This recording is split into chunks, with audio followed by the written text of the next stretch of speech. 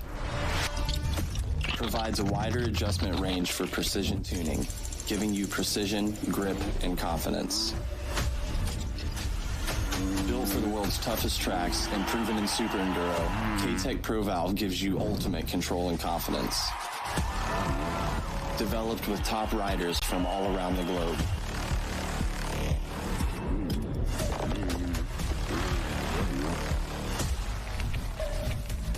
K-Tech Pro Valve transforms front fork and rear shock suspension, working seamlessly together to give you the most personalized ride.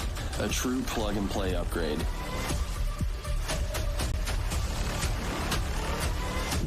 K-Tech Pro Valve.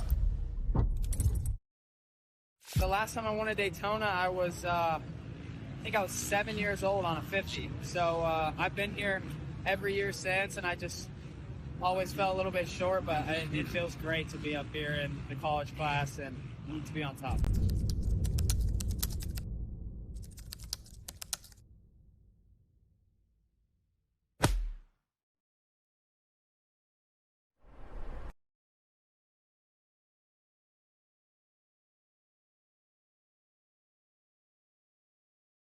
On racertv.com as track maintenance and, well, just a little prep and some smoothing out for these smaller wheels as they'll be taking to the course in the 51 4-8 limited class coming up next. And we got some players in this one, let me tell you.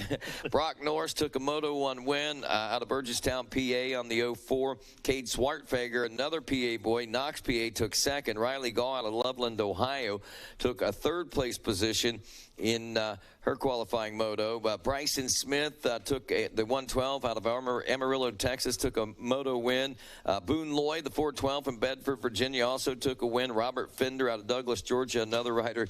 Fender the Cinder, he took a second in his division. Caden Wood, the 418, took a third. Luke Witt, the 174 out of Utah, he took a third in his division. So, again, those are the relative who's who as far as these 51 4-8 limited class. And again, you don't know who's going to win. Oh, little issue right there. The 24 and the 74 getting together. Yeah, I'm not sure. That might have been a 240 something, but the 74, well, we had a 64 Brady Taylor. You need to get those glasses checked no, it's not your glasses, actually. It's hard to read that screen. The monitor we have when up here. 24 and 74 come by, you're going to apologize. I will. Rodney. I will, but on my sheets, I don't see a 24 nor a 74. It plays that way, I can tell you. It plays that way. All right. We've got a 241. Could be Cole Jessup. Could be. They were so close together. It might have been their number plates went together. Yeah, and 174 Luke Witt, and that could make some sense because here we go. Our leader's now dropping down. I don't know if that was Hudson Hennick or not. Hudson's on a Cobra, so yeah, that is a Cobra out front. All right, let's check this out. We'll scratch it. We missed the numbers. We're old. We can't see, but thank God for timing and scoring. Boone Lloyd should have recognized that mullet coming out the back of that helmet out there as he opens up with a lap 1 lead. Fender the Cinder, 33.49, back in the number 2 spot. Bryson Smith, the 112 out of Amarillo, Texas, is third. The 15, Riley Gall, checks in 4th. Joseph Compolino, the 72, 5th place. Luke Witt, the 174 in 6th. The 241 there of Cole Jessup in the 7th place position. 74 and 24. So that right there makes a difference. You're right. When they were rubbing together, man, it looked like one to me. I can tell you that because they were on top of each other, my man. Well, they're running 6th and 7th right now, and that explains all that right there. Brock Norris in 8th, Andy Sapp in 9th, and Knox Pomeroy rounding out the top 10 here at the end of lap number 1. Lloyd looking at a 1-1 for the overall. Fender right now at 2-2 for second. Bryson Smith, a division race winner and running 3rd in this second moto, looking at 3rd overall. Now again, this is early going, but 1, 2, and 3, the way they run at the end of lap 1, if it finished there, would be the way of the championship. But we all well know this is going to change. And look at Swartfeger, unfortunately, looking at a 2:28 as we roll right now. And Cade, one of those names that we can't forget about. Yeah. And unfortunately, we find him down there in that 21st position, or actually 28th position right now for a 21st overall. Man, talk about having to dig yourself out of a hole. Now, there'll be a good example to watch once again to see how things. Yeah, Raiden Riley, also a second-place finisher. And Caden Wood, a third, and he's 16th right now. So not totally out of it by any means. But, man, they've got their work to do after great rides in the first one. Yeah, that's a jumble up. They're all mixed up and jumbled up. But I'll tell you, the top 5, very consistent. I mean, Lloyd's looking at a 1-1. Fender's looking at a 2-2, a 1-3 for Bryson Smith. Riley Gall drops to 5th now, but a 3-5 for her now. And Luke Witt looking at a 3-4. So those guys all running very consistent. Brock Norris, a 1-7. He's currently looking at 6th place overall. So this is going to get interesting. Like I said, this is going to change.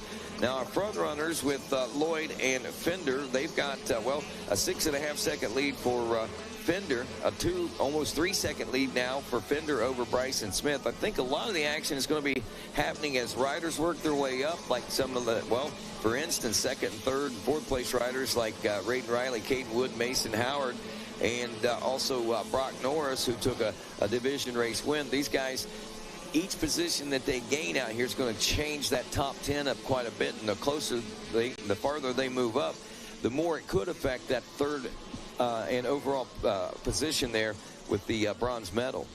Yeah, taking a look at Fender on our screen. He is all over this racetrack right now, hitting lines inside, outside, trying to do everything he can to pull a little gap between him and Smith on the 112 machine. All the while, Boone Lloyd out there starting to stretch it out just a bit. There comes Lloyd past right now. Well, Bryson Smith is seems to be a little closer than 2.8 seconds to Robert Fender as they went by the announcer's tower here just a moment ago as Boone Lloyd has rocketed up out of there. Now goes Fender, and Bryson Smith hot on his rear wheel. Now, that might have changed as they made the drive out of the Gator pit there as our leaders check through. 1.7 seconds, so he was able to make up a bit of a gap there, a bit of that gap by about 1.2 seconds actually. So 144.1 to 145.3 is what we saw on lap times there. So this third place could start to heat up here as we watch it now head over the back up onto the back of the Gator now, I guess. Boone Lloyd all out there by himself. You know, I think he's used to that. He's a lone soul, a lone wolf, if you will. Yeah, they don't let anybody else train with him during the week because he's just going to run by himself. Nah, Boone out there doing the work right now. You know, he puts himself in good position. The guy picks good lines. You don't see him dog paddle, Dean. You don't see big bobbles and stuff, and not a lot of mistakes. And that's a key here, especially with these small wheels. You know, you just have to be smooth. You have to be really precise with where you put that bike, Dean. I'm sure you preach that time and time again, and he does one of the best jobs of it. And Sender, you watch Fender, he is all over the place. He is bouncing in and out of ruts, man. He keeps it pinned, and where the bike goes, he's going to guide that missile. You know, one thing that I can say about Boone Lloyd here, guys, is, you know, one with the machine, whenever people start to get one with the machine, this kid is already developing that, I think, especially in this 51cc class. When you see him go over these jumps, I mean, the English on his body matches the English on the machine, and the bike just flows with him. He flows with the bike, and that's a pretty outstanding progression, I think, for a 50cc pilot. Even, you know, a 412, he's 9 years old. He's on the older end of these 50cc pilots out there, but that's still pretty impressive to see him gain that much confidence, gain that much fluidness on the bike. Yeah, you have to think that it's going to transition to the 65 also. It is. Dean and I brought that up. When you come off of the balance bikes, Rodney, you're already starting to have that technique, and when you make a move onto the powered machine, now you have the assistance of the power, okay? And when you see little bits of English, like you said, when you see little bits of body movement and stuff, it's very pronounced on these bikes, and it sticks out who does it well. Yeah, and honestly, that last lap around, Boone seemed a little very animated. I mean, he was just whipping that bike around. putting it where he wanted it to be, just having fun with it as he makes his way around for yet another lap complete here in just a few moments. Boone Lloyd, Robert Fender, Bryson Smith after 4, Luke Witt in 4th, Riley Gall in 5th, Joseph Coppolino 6th, Brock Norris with 7th, Hudson Hennick in 8th, Andy Sapp in 9th, and Cole Jessup rounded out the top 10.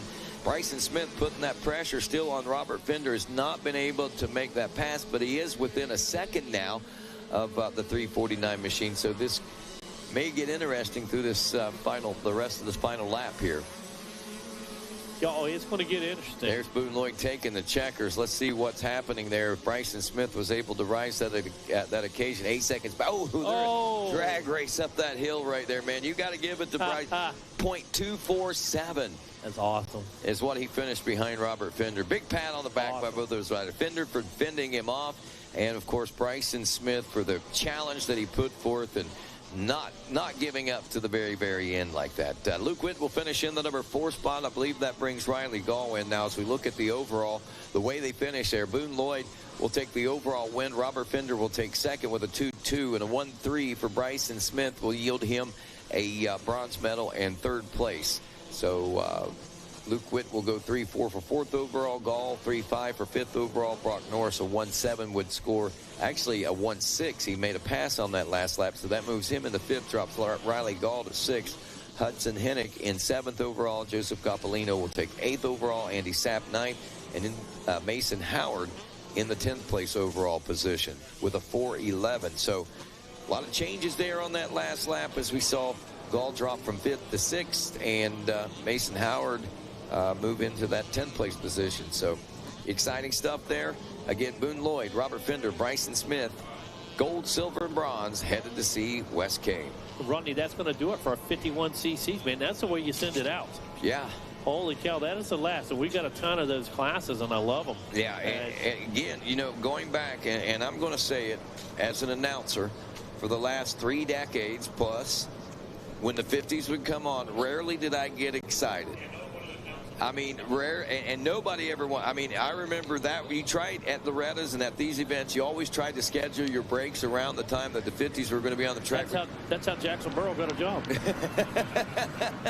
But now, the racing is so competitive. It's like watching a 125. It's like watching a Superman or an 85cc class. It's just amazing the talent level that has come about. And again, the balance bikes, the Stasics, I give them full credit for that. Yeah, and the ability of the motorcycle itself. So the kids have the kids have more ability when they come off the balance bike. Now they've got a machine that has more performance than they've ever seen. So it's a win-win. When you got a 2.5-year-old kid barely that knows how to pick a race line, is looking ahead, a turn ahead, looking at a race line. I've watched it happen out at these Stasic races. I'm blown away whenever it happens. Going to set you up, Rodney. They do. They're barely 2. They're barely 2, and they've got it figured out. I mean, it's a natural, inherited process or trait, I guess. Heck yeah, man. All right, from one extreme to the other, from the 4 to 8-year-olds to the Masters 50-plus class. All right, here we go with the old guys. But even that, we can't even settle on this one because these Masters classes also produce some exciting action. Barry Carson coming into this one with a big win on board that Suzuki RM Army machine backed by AMS, Arai, and Dunlop. Also looking at that 2nd place position there. Moto 1 was little baby Galen Dixon there out of Phillipsburg, Pennsylvania. Tom's Cycle, Factory Connection, Scott FMF backed ride, and also David Brewer in 3rd. Let's go down to the podium and congratulate our top 3. All right, I got Bryson Bear Smith down here with the bronze medal. Got to be happy with that 3rd overall. Yes. My mom, my dad, my brother, Jesus Christ, and my talents of protection.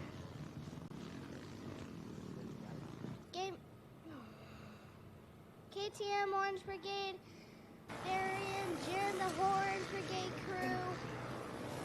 Steve Moto Lab, Brandon, Trey, Oak Hill, Denny, Kyle, Pro Taper Tamer. Steve's Moto Lab, Brandon, Trey, Fox, Dunlop, and everyone else. Thank you. Congratulations, Bryson Smith, 3rd overall. Robert Fender, you are up You are the silver medalist here in this competition right there. Hold that medal up. Let them get a look at you. All right, Robert, who do you want to thank? My mom, my dad, Micah, my whole family, Thor, Alpine Star, Cobra, the whole Cobra team, Rip, Moody, Alpine Star, Oakley, everybody else. Thank you. Congratulations out there. Good job. Mike Burkeen's coming in. Come on over here, Boone Lloyd, behind your bike. Mike Burkeen's got your #1 plate there. The champion, guys. Give it up for Boone Lloyd. Congratulations out there, Boone Lloyd. Who do you want to thank? My mom, my dad, Jesus Christ for keeping me safe. Fly, Cobra, Elite, Clay, Oakley, B99, Coco Pump, Motorsports, Mitten, and everybody else. Thank you. Congratulations out there. Rodney, up in the booth, I got a good feeling we are going to see Boone Lloyd around for a long time. I don't think these boys are going anywhere. Nah, he's not. Take it away. Yep, he's not got a place on the concrete crew for a while, I don't think. Oh, man. Barry Karsten making it happen out there now. Karsten, Dixon, 2 seconds back. Wayne Powers, who's really come on in these second motos out here. Maybe it took him a little day or so to get up to speed and so forth, but he has done that, and now a third-place position. He took fourth in Moto 1. He had an 0.8 of a second lead over the 212 of Brewer, though. And Brewer still right there as they are wrapping up lap number 2. They're dropping down, and woo, Brewer might just made the pass. Let's see what happens. They disappeared out of sight for just a moment. And coming up out of there, no, Wayne Powers hangs on to it. There it is. Powers still out front, leading the way. Third. Third, yeah. But those two. Yep. Still out there leading it. So putting that battle together right now. Take a look at Carson, 205, 206 for Dixon. Powers 211, Brewer 211. So that little battle cost him a little bit of time there, Rodney. Yes, it did. James Nagy now moving up into a number 5 position. R.J. Stanley drops to 6. Mike Bottos holds steady. We gained some time on Stanley in that 7th place position. Steve Nalder is 8th. He moves up. Elver Pashuni in the number 9 spot. Jason Clark in 10th. Then Randy Dunn, Alberto Antillion Sr. dropping a spot or 2 there into the 12th. Matthew Sempa, Murray Kamen, Michael Litz, your top 15. Got Rich Jarvis out there sitting in 16th. Oh, yeah. Jordan's dad. Yeah, Rich out there on the number 30 bike. Laying down a 2:29.9, matching times with Litz right in front of him. So you got to wonder. No, I know we were joking about this the other day, but you do have to wonder if she does give it to him whenever he gets off the track about that. You could have done better here. You could have gone faster there. What were you thinking out there? Embarrassing me. You think you're going to drag me out to the racetrack like this and put on a performance like... No, I'm just kidding. Yeah, you better believe we're going to capitalize on every opportunity for payback. You know, that's how that works. Hey, Kyle, I got to tell you, you've got Reverend Kyle up here with us right now. Able to go to chapel service earlier this week, man. Just unbelievable job. The job you guys have done at Camp Gatorback, sensational. I watched 70-year-old guys up there dancing and singing with the kids and playing games, man. I watched the young ladies, the not-so-young ladies, making sure everybody has exactly what they need, whether it's a crayon or a Kool-Aid, man. And all the while focusing on the Lord. And it's absolutely amazing. And I want to thank you, first of all, for that, and commend you on a job well done. Thank you. Thank you. Yeah, I appreciate it, man. I love getting to do this, and we get to help out with Camp Gatorback. That's Sonny's baby. But yeah, Sonny, that's our guy. We love to help out with that kind of stuff whenever we can. And you know, we see you so involved at the starting gate. We see you down there praying, blessing bikes, man. Yeah. Whatever somebody asks you to do, you know, there maybe just give a word of encouragement. Yeah. As well, but not an easy thing to do today. And man, to stand tall, to be committed and faithful like yourself, man. We appreciate you for who you are, man, for sure. Yeah, it's awesome. It is such a blessing to be back behind the gate, man. Just in that little area, I do 25,000, 30,000 steps a day. And awesome. Just praying with kids. And it's so cool because these kids are hungry for it, you know. Yeah. It seems like especially the 65 class right now. There you go. I mean, I have kids And it is flattering, and it's a blessing. But, I mean, I have kids waiting, and they're like, can you pray with me next? Can you pray with me next? Awesome, yeah, man. It is so cool to get to see these kids, for that to be important to them. Yes. You know, it is cool to pour into them and get to know them. Because luckily they prayed at the camper too with mom and dad. Absolutely. You know, they understand it, and to be able to do it there at the line, that's super cool. And I do. I try to help the parents out too. You know, I try to give them a little love, and I tell the kids, hey, look, when you get back to the camper, have you told mom and dad thank you for this week? Have you told mom and dad thank you for the bikes? Have you told mom and dad thank you for the goggles and the helmets? That's right.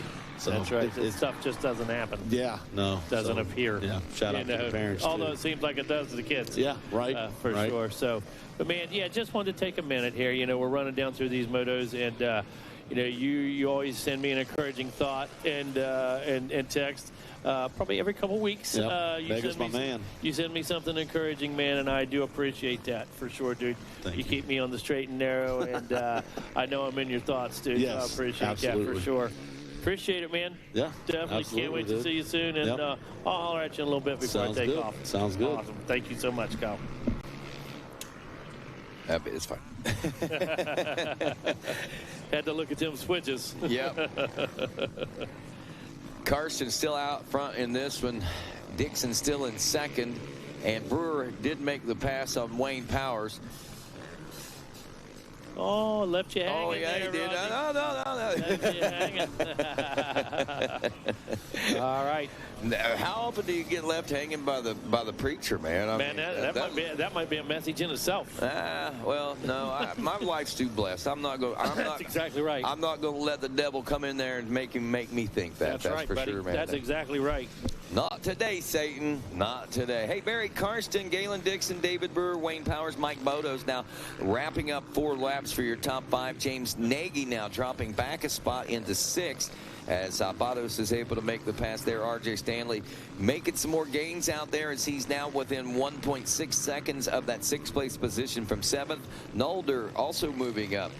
Alberto Antillion Sr. moving up, but Jason Clark moving back a couple of spots into that 10th place position on that 28 from Cape Coral, Florida. But all eyes up front right now. Your top 3 running just the way that they would finish overall. If you look, the top 6 are the way they finished in Moto number 1. Oh, yeah, I love that when that happens. Yeah, 2-2, 1-1 Karsten, 2-2 for Galen Dixon, 3-3 for David Brewer, Wayne Powers, 4-4, Mike Bodos, 5-5, James Nagy, 6-6. Alberto Antillion Sr., though, he goes 7 right now, running 9, but at the rate he was moving, given a little more time, he might have been able and still may be able to make a pass up into position. Should be seeing that checker come out for Karsten as he dives down into the Gator pit now on that 31 machine. Dixon down there as well. So it's taken him an awful long time to get out. Did he go by? I guess that was the white flag that came out. Okay. That's the white flag. All right, I misspoke. I'm sorry. Karsten had already gone by. That's how much of a lead he's amassed over Galen Dixon now. So, all right, so with that, Karsten out front, 14.5 seconds over Galen Dixon. He about doubled it on that lap. Galen Dixon must have had an issue, dropped to almost a 2:15. 14.5 seconds behind Karsten, but still with a 6.2 second gap back to Wayne Powers, who is now in 3rd. So we see it. There we go. There's the changes. Got talking with the pastor, got a little bit upset because he kind of, left you hanging. Left me hanging, so I lost track of what was going on there. But Powers did get back around Brewer, so we are seeing some change up. They aren't the way they finished in Moto number 1 through the top 6 now. James Nagy is back at 6. Bodo still in the number 5 spot, or was. Let's see what's going on now as they, Bodo's just checked in 5th. Nagy has not checked in 6th, or there he goes now. So we're seeing him make his way through. So Stanley, Nolder, Alberto Antillion Sr. in 9th, and I believe still Jason Clark back in that number 10 spot. All right, Carson coming by right now, going to bring this one to a close. Rodney down into the pit. You said, man, it's taking him a long time to come up out there. Then I seen it, and then I'm seeing him dropping over to the Gator pit. He's on the Gator back, Rodney. Well, he was only like 7 seconds ahead of Dixon. The lap before. I didn't expect that he would be that much farther ahead. So, But Dixon was in some lap traffic last time through, so that could explain a little bit as to why he slowed down so much on that lap. But Barry Costin should be coming around in a moment to capture the glory. There it is. Checkers are out, and the glory goes to Barry Karsten, the 31 Suzuki, all the way from New Jersey, the RM Army. Represented well once again. You know, Rodney, he was coming through the split lanes right there, and I said, come and below us right now. And it took quite a bit for him to get over here. I'm used to saying it when the 65s come through. When I notice them there in the split lanes, I say, coming underneath the tower. Because they get from the split lanes underneath the tower right now. A 210. just to think about this, a 210 is what Barry Carson just turned right there. And our 65s are what, down in the 150s or something like that? Early this morning, I think, down maybe even close to the 140s. But, yeah, it's pound per pound, man. I mean, you do it pound per pound. I think maybe the 65s sometimes might be the fastest machine on the track. If you put it to science, they might actually be the fastest bikes on the track. Sometimes corner to corner in sections. Oh, yeah. I'll promise you that. Yeah. FET 30-plus class coming to the, getting ready to hit the track next as we wrap up this final Masters class ride there. The 55-plus class again, Barry Karsten, Galen Dixon, David Brewer going down to see Wes Kane. And 30-plus class coming up next. Some players in this one. Stevie Roman, we expect that, obviously. We got Caleb Russell, he took second. Now, surprisingly yesterday in the final moto in the plus 25 class, Russell took the win over Roman after even being challenged by Roman. But we got to look at this as a little different scenario this time. Second place is what Russell finished this time. Third is what he finished in the moto before. So theoretically, you know, I'm sure that was playing on the mind of Stevie Roman in that last moto last night. Today, it's a whole different scenario.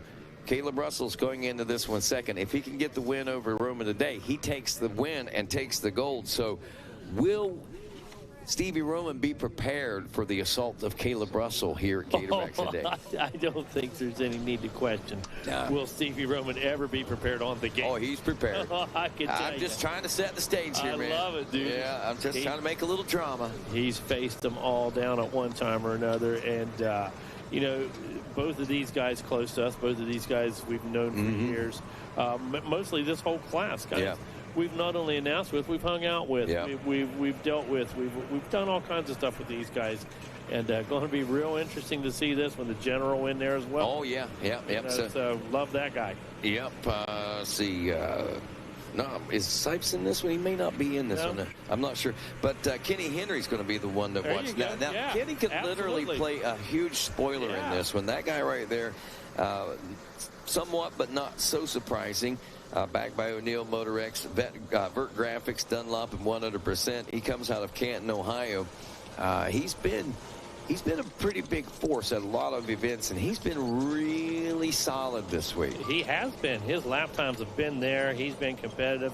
Starts are critical on these, and he might get a good start. He could be major force to reckon with.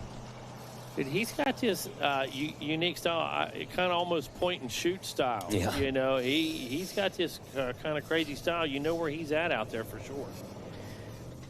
Well, no, we're going to be doing, just want to let folks know, Moto Tees, I think, still wrapping up a few final sales down there. So if you want to get involved in that, you're going to want to get down there. And also our final sales for a lot of our vendors as everyone packing up. And speaking of packing up soon, these boys here are about ready to do it as they wrap up that 55-plus, or excuse me, that Masters 55-plus class. Let's head on down with Wes Kane. All right, thank you very much, Rodney. I got Mr. Brewer down here. You've got the bronze medal, and this one, third overall. Who do you want to thank? Oh, God. My wife, Jason with Paradise. I couldn't be here if it was not for him. Joe Sarah. Macy Tillman from Emo Umbrella Girl all week. Thank you. Her family. Capital Cycle, Munn Racing, Donnie Banks and Chip Munn, both a lot big contributors to this. O'Neill, they've been with me since 1998. Oh gosh, I'm sure I'm forgetting somebody. Power Band, suspension, best suspension period. my opinion. Derek Fisher, riding with him, training with him, testing with him. He always kept pushing me to the next level. So I think that's it, man. I'm kind of overwhelmed at the moment. Congratulations out there. Mr. Brewer said, hey, thank you to everybody. Come on up here, Galen Dixon. Congratulations out there, baby Galen. Who do you want to thank? I'd like to thank the wife for all the support. Scott Goggles, Focus X, Oak Raceway, the Wolf of Wayne, Tom Cycle, FMF, Factory Connection, Cardo. And everybody, thanks. All right, Galen Dixon, congratulations out there. Good job. Way to do it out there, Galen Dixon. Congratulations. Here he is, Masters 50. Hold it up, Barry Costin. Congratulations out there, my man. Who do you want to thank? Again, thank Win for putting this great race on, making us look good when we do good. Thank my family for supporting me my whole life. I started racing when I was 12 years old. I'm 59, and hopefully I go 10 more. The RM Army, Suzuki, 110 Racing, Arai Helmets, Scott Goggles, KPS, Action Motorsports, FMF, Dunlap, Decal Works, Arai, Scott. Let's go old school, guys that helped me back in the beginning. David Bream, friend of mine, Dan Sadler. Thank you guys for all the support. All right, congratulations out there. Here you go right here. Hey, also, big shout out to Pat Barton. He said he's listening at home on Racer TV. Thanks, Pat Barton. And also Carter Gray says he's listening as well. And thanks everybody for all the prayers. And he is up on his feet and running around and back, getting back to his cell. Take it away, Rodney. All right, thanks a lot, Wes. Here we go, plus 30. Up and running right now into the first turn. Who's it going to be as they work their way through? Dean Diaz. Dice, my guy. Got to play with you. You got mine. Thank you very much for turning that on. I'm in here. I made it. Are you due back already? No. No, he just like you can't leave, can Can't you? leave, yeah. Well, good. I'm going to eat some of this wonderful bread that I got here. Yeah, amazing banana bread up in town. Thank you. Yeah, it was good stuff. All right, who we got, Dean? Trying to pick up now. So a lot of guys cutting across these runs up there on top of the hill. I love the racecraft out here on the racetrack. And the Bear was sitting down doing it. It's Caleb Russell leading it. Thought it might be on that Blue Crew machine. Thought it might very well be. And the one guy he didn't want in second is who? Uh-oh. Stevie Roman. Yeah. So very start dependent, but these guys going to play a little chess here. You know that. Nobody's going to show their hand right away. Caleb, yeah, he'd like to make a sprint for it. Oh, he was making a sprint for it, but they just groomed that whole sweeper corner. So what was Caleb Russell's advantage is now not his advantage, as Roman was able to draw up on the rear wheel of your leader. Here comes Russell now making his way through that spectating area. Look at the scrub there by that off-road rider. Throwing some big scrubs. Gotta do what you gotta do. Yeah, exactly. Gotta do what you gotta do. What's the age difference right there between Caleb and Steve Roman? 730 is Steve Roman. Looks like he is 731. Sorry, 731 is Steve Roman. Age 38 years old. Then Caleb Russell on the 5.57, 35-year-old. So it's only 2 years. Yeah, only a couple years, because I remember him saying he was watching these guys race, and that's exactly right. Mm-hmm. You know, he was around the same time. You know, he watched these guys race, participated in some of the PAMX, D5 stuff back in the day. So, oh yeah, very cool. Tell you what, man. What happened? No, what happened to Caleb? Caleb off the side of the track right there. He's back on again, dropping into the pit, man. Tough day for Caleb Russell, who was out in front. We were trying to do that age comparison, and we totally missed it. But Caleb Russell now finds himself a few positions back. We noticed as soon as we looked out, he was missing. Yeah, exactly. we all looked at each other. For sure. What happened? Yeah. Holy cow. Tell you what's happening now. Steve Roman has a clear racetrack. He's going to yank that tear off and get to work here in the Vet 30-plus class. A lot of heavy hitters in here. Well, I hate to see that. Yeah. That's a bummer because, I mean, it was set. Mm-hmm. We were ready. Absolutely. Got a replay on this one. Yeah, just slid out there coming out of that corner. Yep, you can see it. And watch him looking away. back off the track again right there and hopping back on. That was a totally different part of the racetrack. Looks like he's not really used to the moisture out there on the track right now. Trying to regroup, coming a little wide right there. Man, tough break. You saw him watching as the bike fell. He was watching Roman ride out. He was just looking, just watching Roman ride out. Bomberman. He was more concerned about that. Wow. Unbelievable. Well, hey, we've seen this guy put his head down and go to work. No doubt about it. Yeah, it's pretty early in this moto for sure. There goes the 731 of Steve Rowan as they're getting ready to come and check in for lap number 2. That gap pretty huge now. Kenny Henry is the rider that we see in second. He's on the number 901, making some moves early in this one. See Russell behind the Yamaha riders in that 4th place. It must be Mims now in that 3rd place position. Like I said, early in this one, so if it was going to happen early like that. So they already had a bit of a gap, didn't really suffer too much for it, gave up a couple positions. Going to come right back, going to throw down a fast lap right here is Caleb Russell, no question. I don't think the bike was bent, Dean.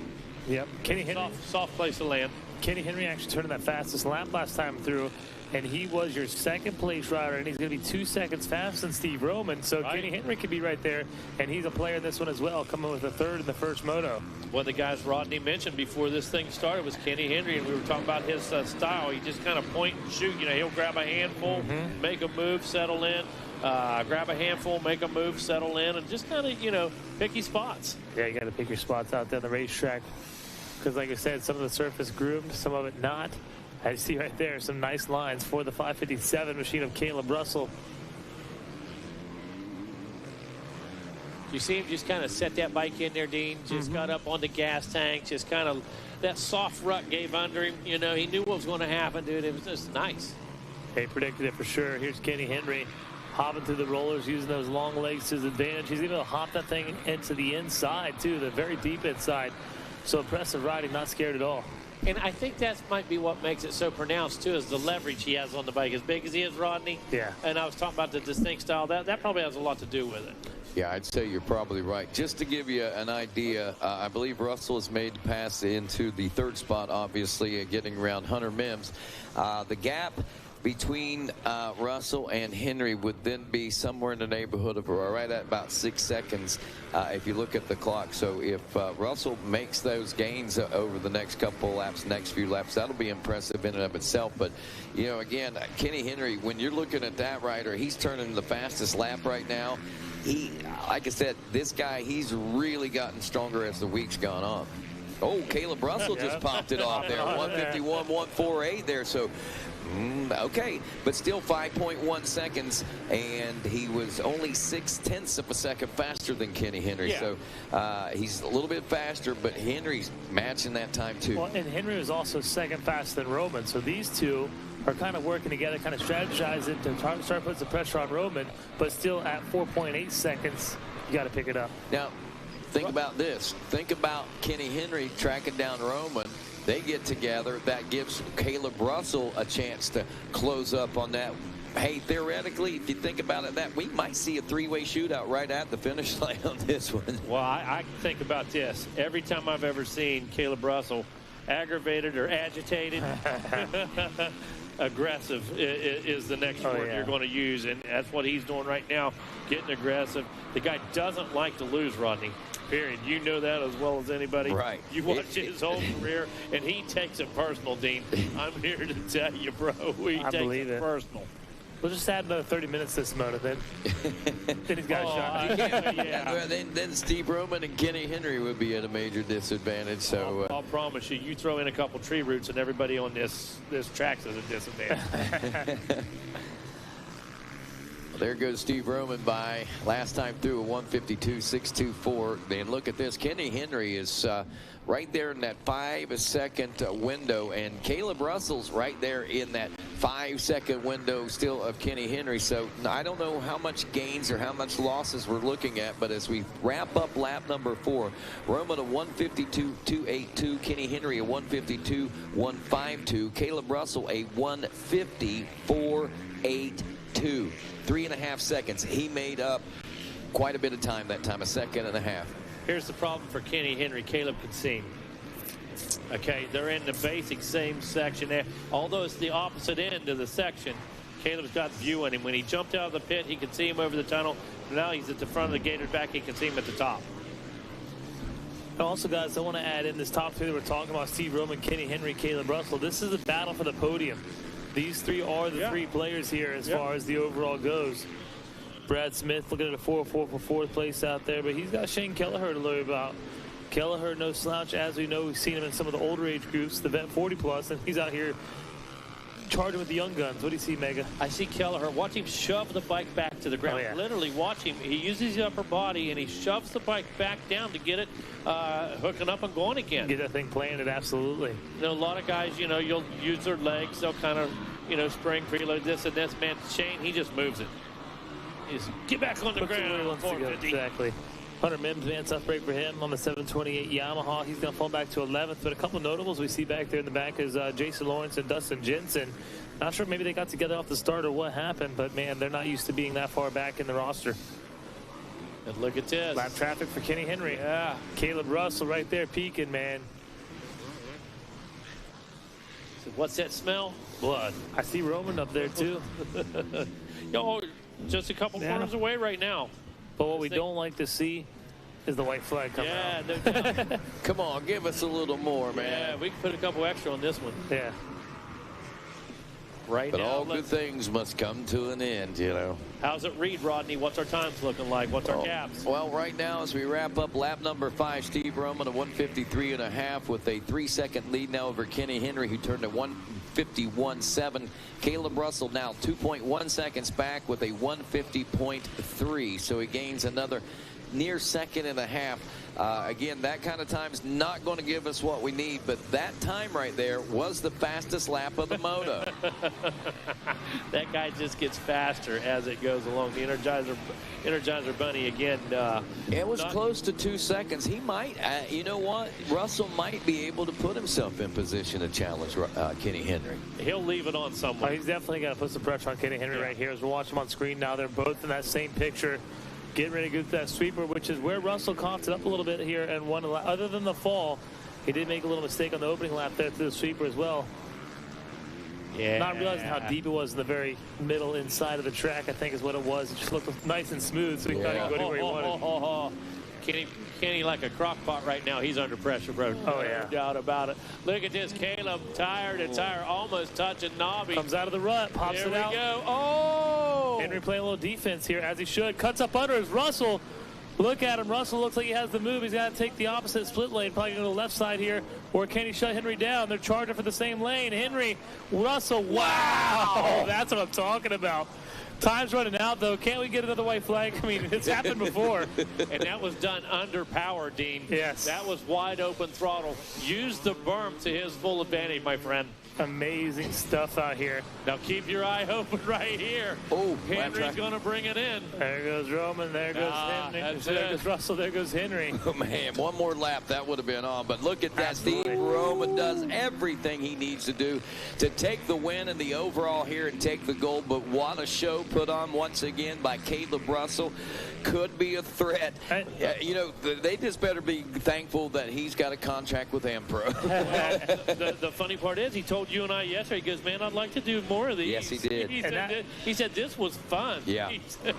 So don't be surprised. Here we come. Don't be surprised to see Caleb Russell at more of these in the future. That's for sure. Hey, and on that pass, he had to pass Kenny Henry. He ran a 150.3, the fast lap time of the moto, the last lap. I mean, it's faster as the race. Steve Roman, congratulations. Congratulations, you got the championship, you got the win, but you didn't have the fastest lap time. At least Caleb's got some bragging rights here. Absolutely. But, man, and Stevie does too, man. Oh, wait. Is that not over? What? They did get 2 white flags.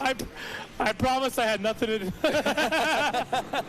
We did get 2 white flags. How did that happen? I have no idea. I mean, we are working on lap 7, and that does make sense because they have been 7-lap races. Wow. You joking me? No, not a bit. Unbelievable. When I heard him come in my ear right there, I was looking for the bikes to be pulling on the podium. Look at the stage set. I'm getting the stage set for the podium. Holy cow. I think he doesn't have enough time, though. Steve Roman doing an outstanding job out here. And I'm sure he thought. And look Great at Caleb. stuff. Caleb's like, hey, man, let's go to the checkers. All right, so we got one more, just like I asked for, and Stevie Roman pulls this one out, man. And I see a rivalry, a friendly rivalry in the making. Where'd Kenny Henry go? He's still there. He didn't pull off. There he is. Great ride by all of them riders, all those competitors. A tough race right there. And Roman, he must have heard me about the fast lap time because that one was way faster, only 0.4 of a second. He said, slower than Caleb Russell. Almost identical. They went 0.734 for Roman, 0.733 for Russell. So Russell still has bragging rights. He still turned the fastest last lap. Great race right there. Roman said, okay, voice of Florida, I got you mouth to mouth. I got you. Man, that is great. Stevie, congratulations to you, man. Caleb as well, and Kenny, thank you guys for a great show here this week, man. That's been a lot of fun to watch these unfold. All right, now we go to the Schoolboy 112 to 17 BC. Again, they're going Roman, Russell, Henry to the podium just like that. This one coming up next, another barn burner, Gage Brown, the 129 took the win. Jacobo Roman Velasquez took a second-place position. Logan Kressel was third in moto number 1. Fourth went to Drew Stock on the 418. We saw Oliver Kemp also take a win. Cooper Johnson took a second on the number 14 machine. Austin Camden took a third. Sawyer Geek took a fourth. So, again, we're back out here with the who's who of Schoolboy 1. And most of them are up front right now, Dean. Yeah, exactly. That's exactly what I noticed right there. Oh, is that such and such or who and who? Yes, right. It is. Yeah, it is, as a matter of fact. All the familiar numbers up there. And they were 4 wide. Yeah. It was as deep. they came through that camera shot right there. They were literally 4 wide. Mm-hmm. All righty. So race, I'm sorry, Rodney. No, go ahead. I was just going to say our leaders. Go ahead. Race 34, right? Is what race 33 on the track. So everybody knows, just wondering, 33 on the track, 34 on the gate, 65, 10 to 11. That's all. That's it. That's all we need. That's what we need to know. 65, again, is next. Another one of those pound-for-pound battles. But speaking of battles, look at this coming out of the spectator, up through the spectator area now, as our front runners going basically wheel to wheel. Well, it is who I thought it was. I wasn't sure because this guy, he hasn't had the greatest finishes, but it looks like the 46 Gas rider, Matthew Williams, with a good start out there. Wow, okay. Yeah, he's working his butt off right now, too. Yeah, he's charging. Looks like the number 19 going to get around. So that's Austin Camden now in the lead. Williams in the second. Exactly. And look at this. 4-man battle down into the pit. 72 Moynihan right there in third. He's the one trying to put the pressure on Williams. Camden followed by Williams, Moynihan, Brown in the number 4 spot, Bagel in the number 5 position. Drew Stock is 6, Cooper Johnson 7th. Cortado in the number 8 spot. Justin Schuff is 9th, and Oliver Camp rounds out the top 10. We've got a lot to figure out on this second lap between our Schoolboy 1 riders. We'll be heading down to the podium right now with Wes Kane. Thank you, Rodney. Down here, Kenny Henry, great job finishing up third with the bronze medal. Who do you want to thank? Yeah, I just want to give a big shout out to everyone that's been helping me out this week. Burt Graphics, O'Neill Racing, Fast Track Sport, everybody else. Tried as hard as I could all week to at least get a moto win or try to beat Roman in something, a lap or a start, but he was just on it all week. Everything was perfect for him. So good job to him. We'll just keep on going and try and come back next year and win. Hey, you can do all the Dirty 100 races. There's a whole bunch of them. Get on Moto Playground and sign up, and let's go to D1. Caleb Russell. All right. Come on up here, man. My guy. Yeah, legend. Got you covered. All right, Caleb, how was it? What do you want to think? Man, I made a few changes. I was really wanting to get one championship. Roman got me in the other one yesterday, so got the whole shot. Like I said, I made a couple bike changes, and I did not gel with the bike out there, and they prepped a couple things, and it was super deep underneath of it, and man, it was I made a bonehead move. I slid out. It felt like I had a flat, but not quite used to the tubes I'm running, so it was a good day. Congrats to him. I got to thank the whole Ampro Yamaha team. I got to shout out to Kiefer. He sent me a map throwing this bike a couple days ago, so thanks a lot, boys. Congratulations out there, Caleb. Good to see you. I want to see you at some more of these. That is a citizen of the sport. Where's my champion up? Steve Roman. Right here, buddy. Another championship. Congratulations, Steve Roman. Yeah, Steve Roman, you want to thank? My whole family's down here, my father-in-law, my wife. We couldn't do it without all the Jones and Roman kids that train with us. The list goes on, but Hillview Motorsports, they helped me out with the bike.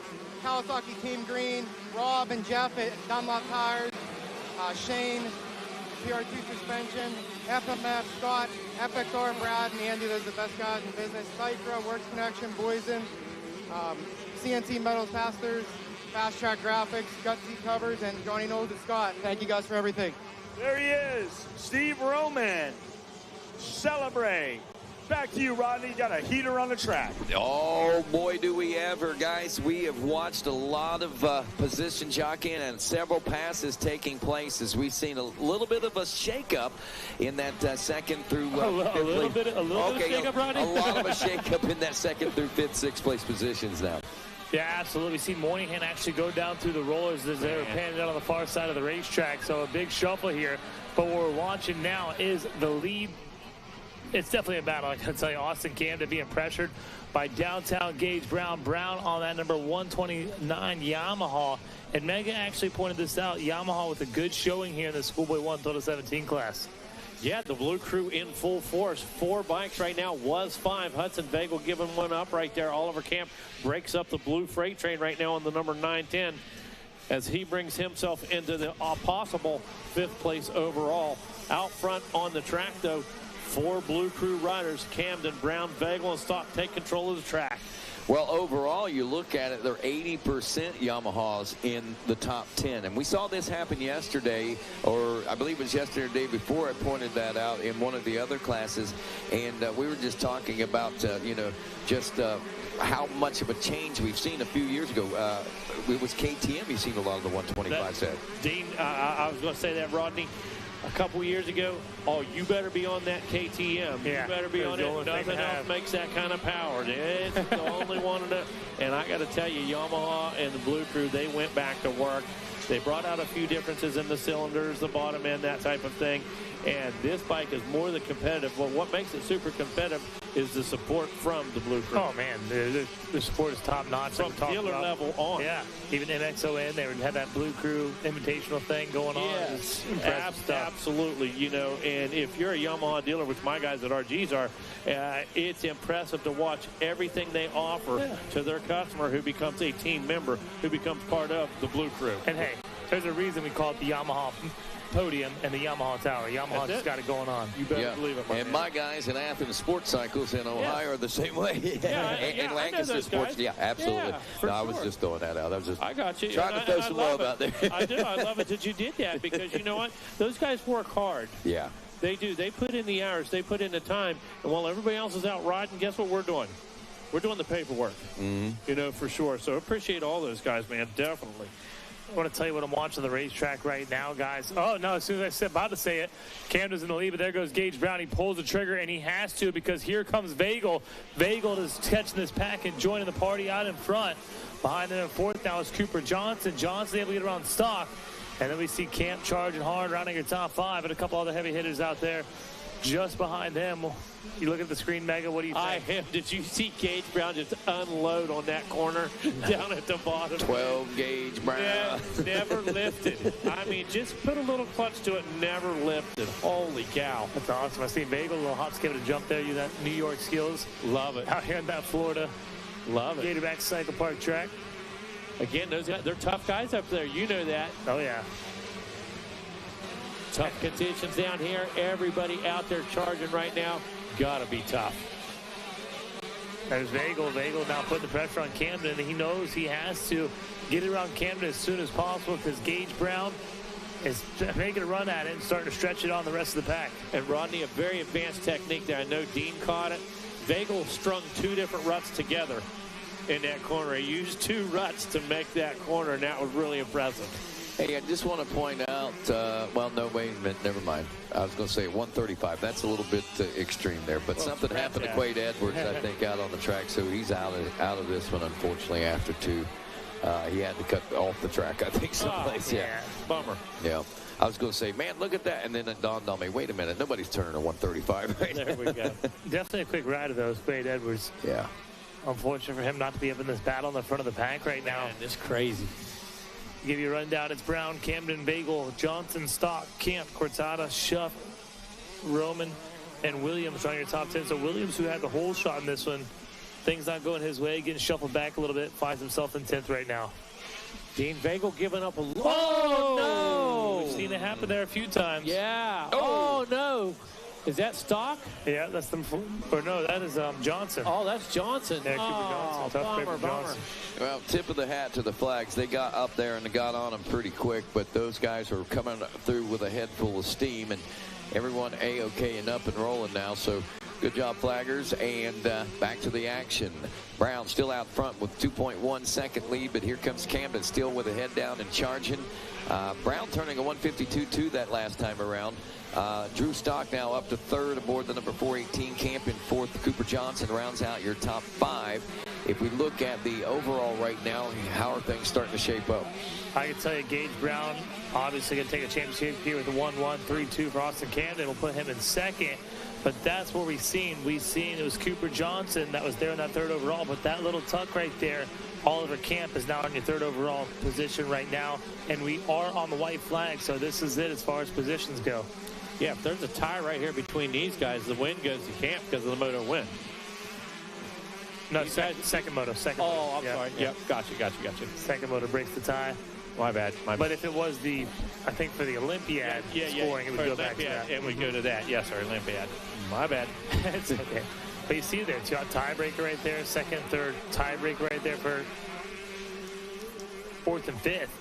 So Drew Stock and Cooper Johnson. And I think Johnson could maybe make a strike back here and make a couple passes before it's over. He has a lot of speed. He's shown a lot of speed all week. You see there 204 lap time, and that's with the crash. He went down. He went down pretty good. Yes, exactly. That was a full body shot early in this one, and able to rebound and get himself back in position. Vagel, man, I was just getting ready to say, do you think he's going to hit the reset button right here? He threw a couple good attempts at him on the previous lap, but right about that time just lost that front end, got a little bit of a kick right there and went down. So real bummer for him. This one, it was a shake-up for sure. It's going to come down to that checker flag, and then everything will be sorted out.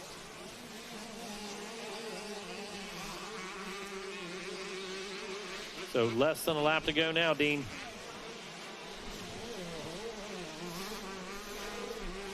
Oh, so something happened there. Looks like they're going to go an extra one here and this one.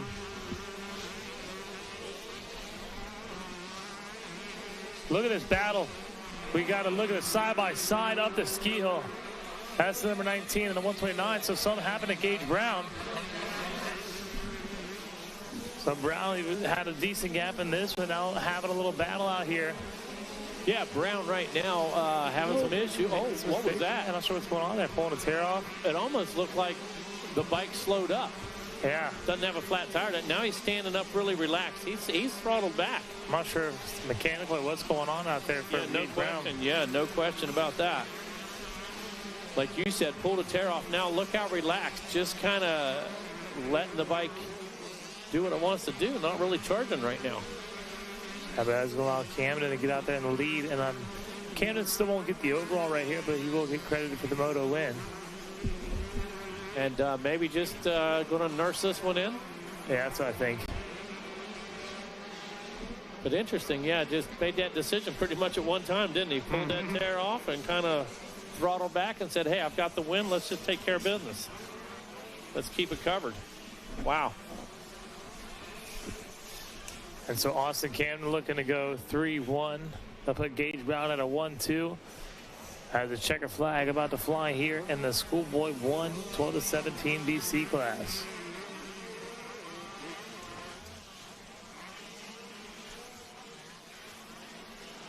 There is that checker flag. So again, Austin Camden going to take the win here in moto number 2 of the Schoolboy 1 12-17 BC. That'll put him second overall on the podium. Gage Brown going to go 1-2. That'll give him that championship here in the Schoolboy 1 12-17. We see Drew Stock, Oliver Camp, Cooper Johnson running your top 5. Looks like Camp going to hold it up on the podium. Get that third overall position there. due to a couple mistakes by a couple of our other riders. So solid ride for Oliver Camp. Right place, right time. Going to see Wes Kane on the podium. Hey, 1, 2, 3, 1, 1, 4. I mean, there's your players. No doubt about it. Coming up next, going to be 65cc Racing. 65 10 to 11 next on deck. 65 7 to 9. Race 34 coming at you next. That is what's coming at you next, and I'll give you some of the players that are out here in this one. Beckham Smith coming with the win.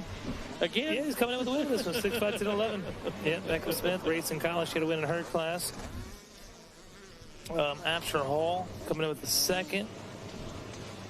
So solid ride for Hall out there. Weston Auto also coming in with a second place finish here into the second moto. Third place finish for Levi Letty and a third place finish for Jax Baker. So they're kind of the ones you want to watch out here. I love it. These guys running so many classes, you know, being able to do that up to 5. I'd like to know how many guys running 5 classes. Yeah, I think there's quite a few for sure. Between the C classes, the 13-year-olds can ride a lot of classes. The 11, 12-year-olds can ride a lot of classes because they can ride the 65 and the 85. Exactly. I'll be curious to see how many of them chose to do that this week. Start getting fired up down the starting line. Just for touching up an area on the racetrack because safety is the biggest concern here at Gatorback. Guy is on race number 34. Holy cow. It's crazy. Yep.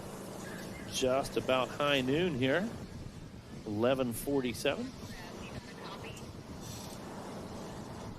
As you said, got him fired up, Dean. Moments away from getting racing 65cc 10 to 11. Oh, the revs are up, Mega. Here they come. I love it. Taking off the track right now, our 65cc 10 to 11 riders.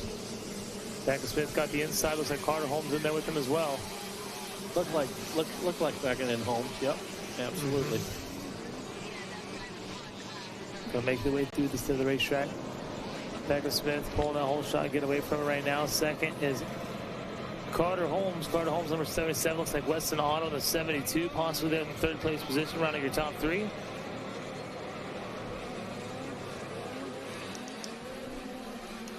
So good run down that straightaway for the number 23, Beckham Smith. We see him there. They're kind of side by side, but he holds it on a little bit deeper than the rest of his competition. Yeah, we take a look at the monitor. It looks a little bit different than it does out the window there, Dean. Got a different view of it. Oh, going to send it down to the podium right now with Wes Kane.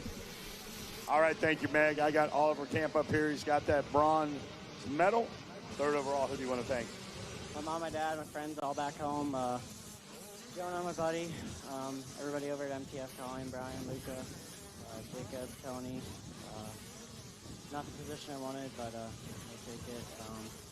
Austin from Slade, Todd and Christian from Factory Connection, Nick and Parker from NLab, Dan from T-Rex, and everybody else, thank you. Congratulations, Oliver Camp. Third overall, solid ride out there. Come on up here. Austin Camden, come on up here. Finish in second. You got the silver medal. Got to be happy about that. Who do you want to thank? I'd like to thank my mom, my dad, Josh from EBR, everyone at EBR, they helped so much. Altus, 60, Astros, ODI, First Blues, Backyard, Cycra, ASV, EBS, Hamer, Dunlop. My mom and dad, they helped me out so much, and everyone else I forgot. Thank you all so much. There he is, Austin Camden. Congratulations out there. All right, Gage Brown, the champ. Mike Burkeen, number 129. The newly acquired Yamaha rider. Come on up here, Gage Brown. Good job, bud. All right. Thank you very much, Mike. Yeah. Gage Brown, first podium at a major event, a championship run here with a big bike. Who do you want to thank? I want to thank my mom, my dad, my whole family. They've been helping me a lot. Donnie Lewis, Blue Crew, Ed, Jordan, Altus, my Uncle Marklin at home, 100% Bell, Enzo, Dunlop, MX Tire, Moose, ASV, FMF, Alpine Star, T-Rex, On Track School, and everybody else that's been helping me, all my friends, my family, my trainer Tommy Hahn, Underground MX, and yeah. Congratulations out there he is. Gage Brown, well-deserved. And celebrate. Take it away, Megawatt. Siteman down on the podium.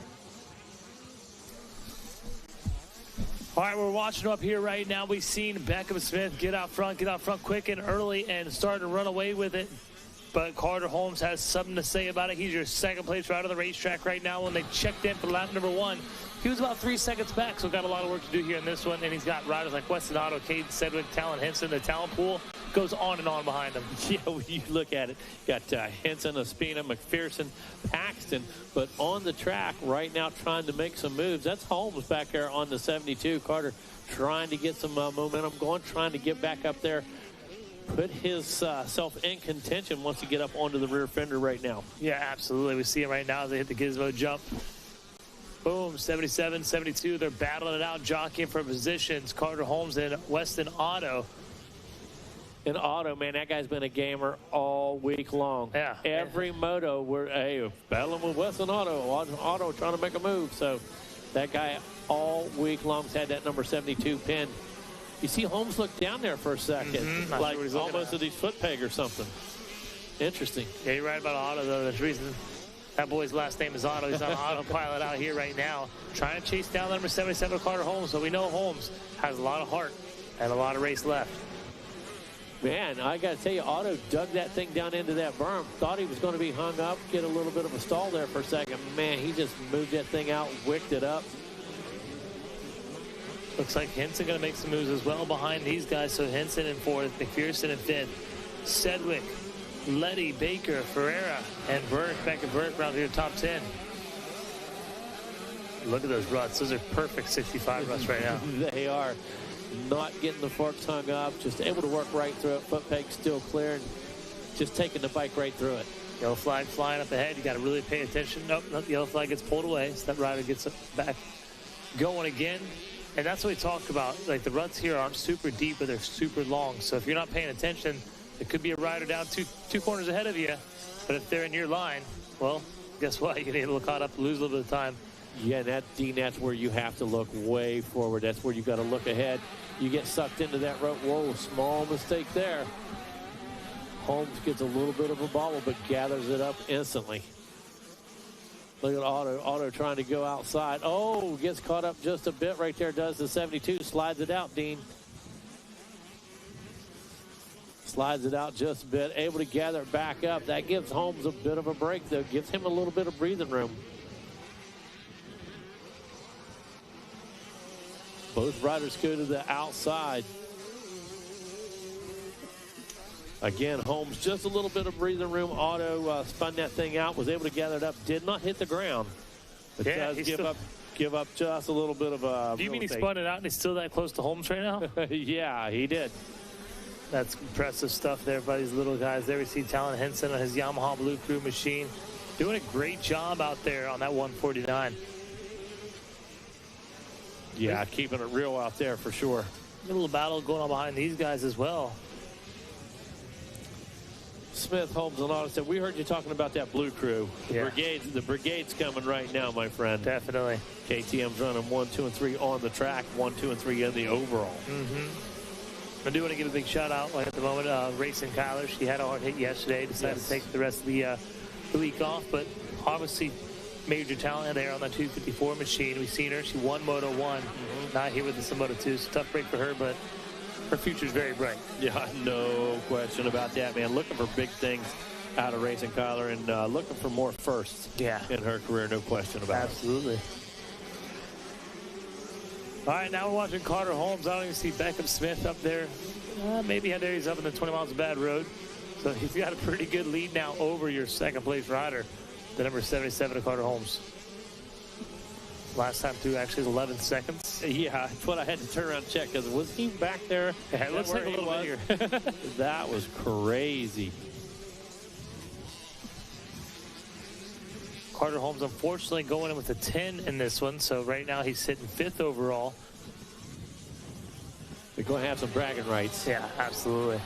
You see me, I got second out there in that. Well, right. I won't count my chickens for the hat, but I was running second. No, Carter Holmes, a real stand-up guy, real great rider there on the number 77. He's a fighter, too. Yes. Yeah, no doubt. Going to make his way through the split lane. I don't know why. I'm always curious to see which side the riders are choosing. Yeah. And a lot of things determine it, you know, not just condition. Yeah. You know, a position, setup, just all kinds of stuff.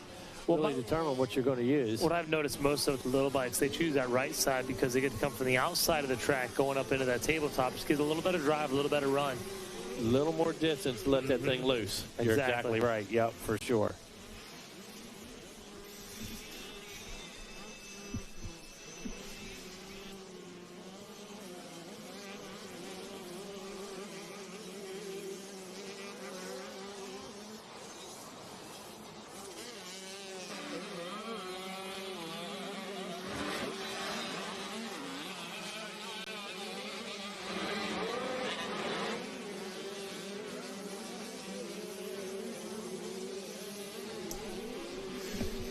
All right, the 23 machine. We haven't really watched it very much because he was all alone out in front. We can't take anything away from this young man, Beckham Smith.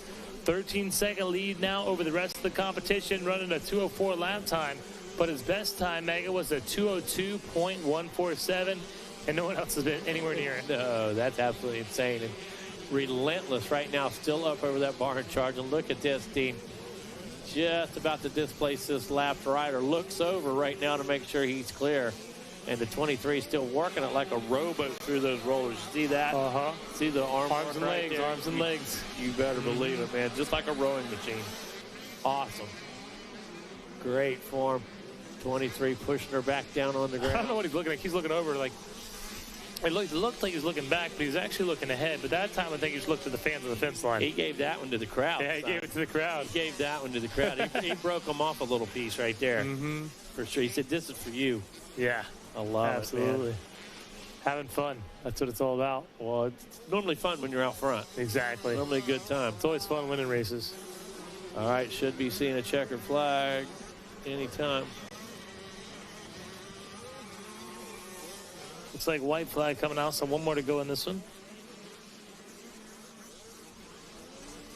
Looking for our second place right on the racetrack. All right. There he is, Carter Holmes. But look at there, Weston Auto actually reeled in Carter Holmes just a little bit. And again, this doesn't matter for overall. It's all about bragging rights. Looking at Beckham Smith, Weston Auto, and Levi Letty on the podium. So Letty working his way up through the pack to try to take that final spot on the podium. Yeah, Auto turned a low mid 204, so 205 for Holmes. Able to cut into it just a bit. Callum Henson trying to make a drive here late in this one. Got really impressed with Talon Henson on that Yamaha YZ65, doing a really good job. He is. They got that bike tuned. They got that bike really dialed. It works good under him. It looks really stable. Looks like he can do what he wants to do. The bike will move with him, work with him. Dialed in. I think he has a lot of track time. A lot of bike time for sure. And that's like James Stewart. He didn't even train in the gym. All he did was motos. And he was so into his bike. It was amazing.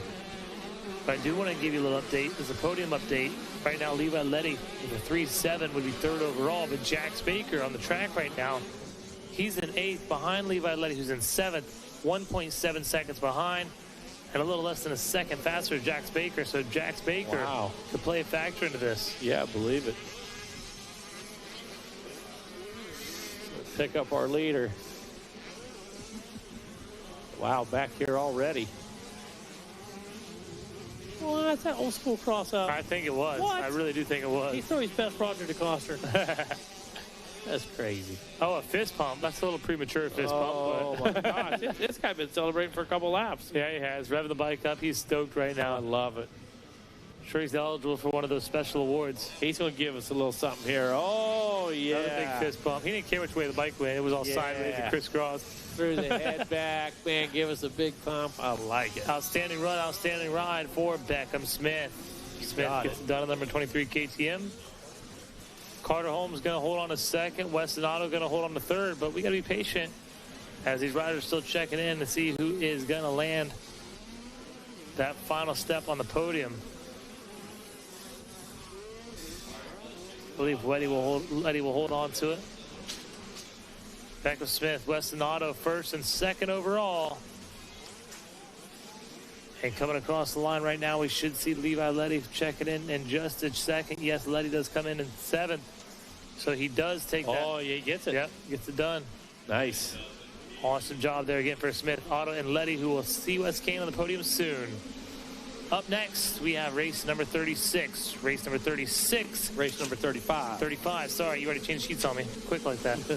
Race number 35, 65 cc, 7 and 9. A lot of heavy hitters in this one, like Tate Brush. Brush doing a good job. Levi Meyer coming with the 1. Cameron Buckman coming in with a 2. Coming in with the 2 as well as Edwin Meyer. Also coming in with the 1, Jet Rao. Yumina Burning coming in with a 2. Bryson Smith coming in with a 3. Shannon Tarnow also coming in with a 3. Looking for our other third place rider was Talon Rogers on the number 31. He coming in with 3rd. Is that Levi Meyer, number 29, with the early lead and hole shot? I think it is. Looks like the Cobra pit. Oh, yeah. Up front. When Cobras are quick, I'll tell you what, those Cobra 65s have came a long way in a short amount of years. It's been a lot of fun to watch them develop. Been a lot of fun watching the advancements these guys have made. And just like the Austrian bikes, just like the YZs, these guys really making big strides in designated areas, you know, really refined areas, Dean, to make these bikes really work.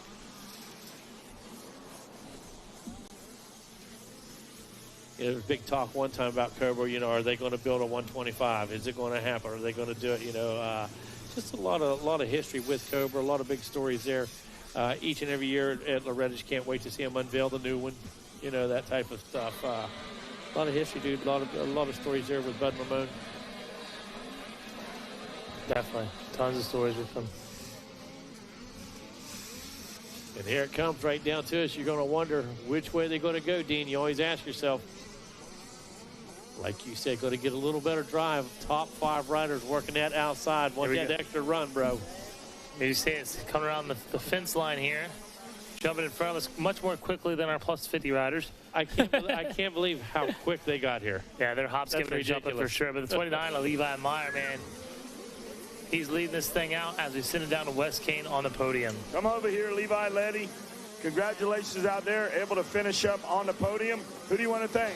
FXR, TCD, Alpine Stars, Dunlop, Noble Graphics, KTM of South Georgia, Mika Metals, Sorby Academy, Rand 54, Metro East Moto Photos, and my mom and dad. Congratulations out there. Hold that medal up one more time. Let them get the shot. Bronze medalist, Weston Otto. Come on up here, buddy. 2nd overall. Congratulations, Levi. Great job, Weston. Who do you want to thank? I'd like to thank my mom, my dad, Metro East Moto Photos, KTM Orange Brigade, JM Racing, Tundra Stone, OGs, Oakley, my sisters, everyone here watching, and everybody else, thank you. Congratulations out there. Kevin Williams got to be happy with you right now. All right. Come on up here. Mr. Smith, getting it done. All right. Congratulations out there. Great job. Great job. Thank you, Mike. All right. Congratulations out there. Who do you want to thank? I want to thank my mom, my dad, my brother, Jesus Christ, my talented protection, KTM, Darren, Jen, the whole Orange Brigade crew, Oak Hill, Kyle, Denny, Beast Motor Lab, Brandon, Trey, Dunlop, Rob Fox, Fox, Alex, Pro Taper, EVS, T-Rex Throttles, Tamer, and everybody else. Thank you. Congratulations, Smith. You're champ. Take it away up there, boys. Well, Dean, we're locked into another good one here, 65, 7-9. Definitely a good one for sure. Leaders coming underneath of the tower here, going to jump up out of the pit here underneath that Pro Circuit banner. Last time around, Levi Meyer in control of it. Yeah, I think something must have happened to Jet Rowley. He's not in. Oh, there he is right there. Sorry, I missed him. They got the KTM rider Rogers and Yumina Burning following up behind him. These guys are so close and jumbled together. I kind of mistake them every once in a while. And it's tough enough to tell big bikes apart, but man, the little bikes, man, it is super hard to tell them apart. Jet Rao is actually in the lead now, so that's what I didn't notice. Okay, I knew something happened. I've seen Levi Meyer, then I've seen these other kids behind him. All right, didn't quite update when you and I first said that. Gotcha. So Jet Rao, I knew Levi Meyer in second. Third is Talon Rogers, and fourth is Yumina Burning. And running the top 5 is Cameron Buckman. Tate Brush just a little outside, sitting in that number 6 spot. All those guys turning 210s. Levi Meyer turning 2.9. Jet Rao turned 206. Wow, impressive. 206.7 for the fast lap of the moto. What he do? He turned the jets on. That's exactly what he did, my friend. The 722, making it happen, putting himself in good position, taking full advantage of being out front. And outside the top 5, like I said, Tate Brush, Nathan Tucker, Cruz Peterson, Dakota Lee, Cash Netch, rounding a top 10.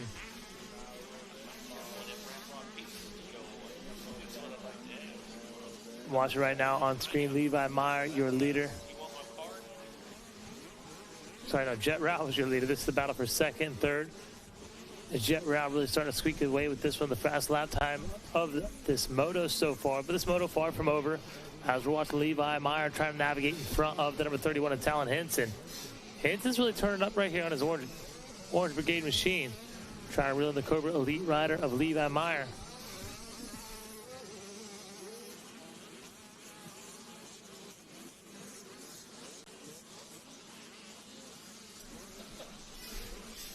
How'd that happen?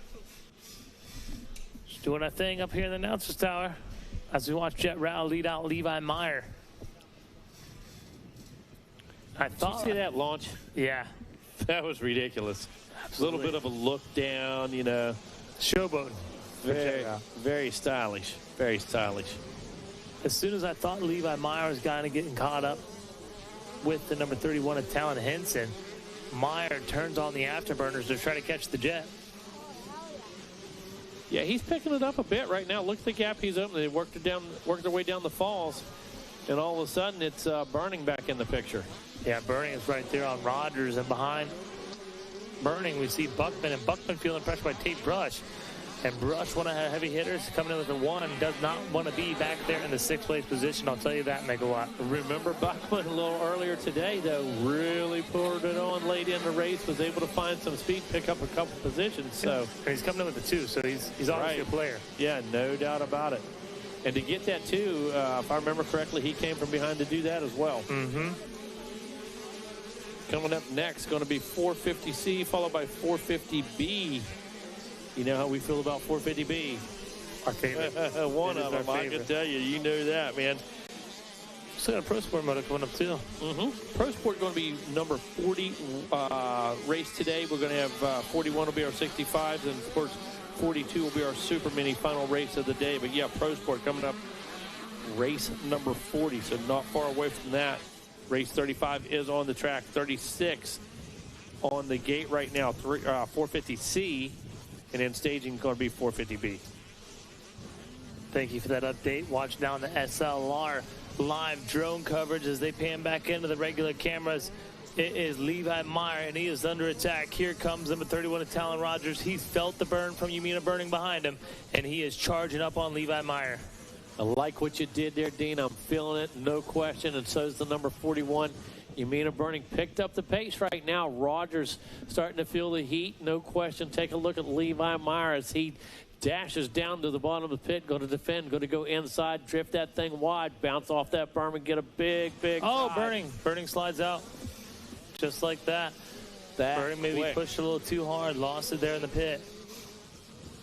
Gonna get back up quick, though. Remount that charge. So gives up one spot. Brush gets by. Yeah, Buckman's the one that needs to make some moves here, because I'm looking at the podium picture. 1-1 for Jet Rao, 1-2 for Levi Meyer, 3-3 for Talon Rogers, but tying it is Buckman at a 2-4, so if he makes a pass on Talon Rogers, it's a pass for the podium, and that's where it means serious business. Yeah, only about a half second quicker last time around, but I told you this is where he does it. Tate Brush also, in fact, with the 1-5. He's at 6-2, so it's a three-way tie right there. Yeah, 1, 2, 3 of them. Yeah, for sure. Good stuff. Yeah, well, Buckman, I told you, watch him late in the race. That's where he goes to work, starting to drop those lap times again. Only a half a second, but it's still a half a second quicker than Rogers ahead of him. About a 3-second gap there. Take another half-second off, 2.5, another lap. So we'll see what happens. Absolutely. These guys can make a pass and change their position on the podium. 2:10 for Tate Brush, so he is not quick, but Buckman is the man on a mission right now to 2:08 lap time. Half a second faster than Talon Rogers, but unfortunately finds himself 3 seconds back.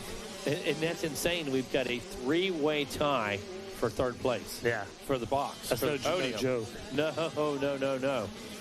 Something's going to go down here right in front of our very eyes, Dean. Mm-hmm. You know it. We're going to be here to witness it, buddy.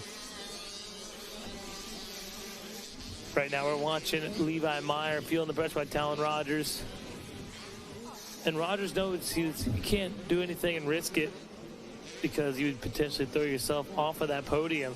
He has a nice little gap now over Cameron Buckman, but Buckman, we've seen him. He comes on strong late, Mega. Yeah, we've said that. And what's crazy right now is this track is really ideal for 65. Take a look at these ruts. Take a look at how the traction is right now. It's really ideal for the smaller wheels, dude, for sure. Absolutely. See the white flag fly. And nothing changed just yet on the racetrack, but if there is anything going to change, it's this lap right here. It's about to. Well, what's Buckman got left? Buckman's pushing it right now. He's definitely reeled him in. Waiting for time and a scoring update. There goes Tate Brush. Brush a little further back behind Buckman than Buckman is behind Rogers. But right now we're looking at a 2:11.3 for Talon Rogers and a 2:09.9 for Cameron Buckman. Oh, my gosh. So that's just what he needs right there. He's 1.6 back and about 1.6 behind, or 1.6 off as far as lap time. Right, Dean, and you know that 1.6 of pace plus just hold it on in one corner. Yeah. You can make that up.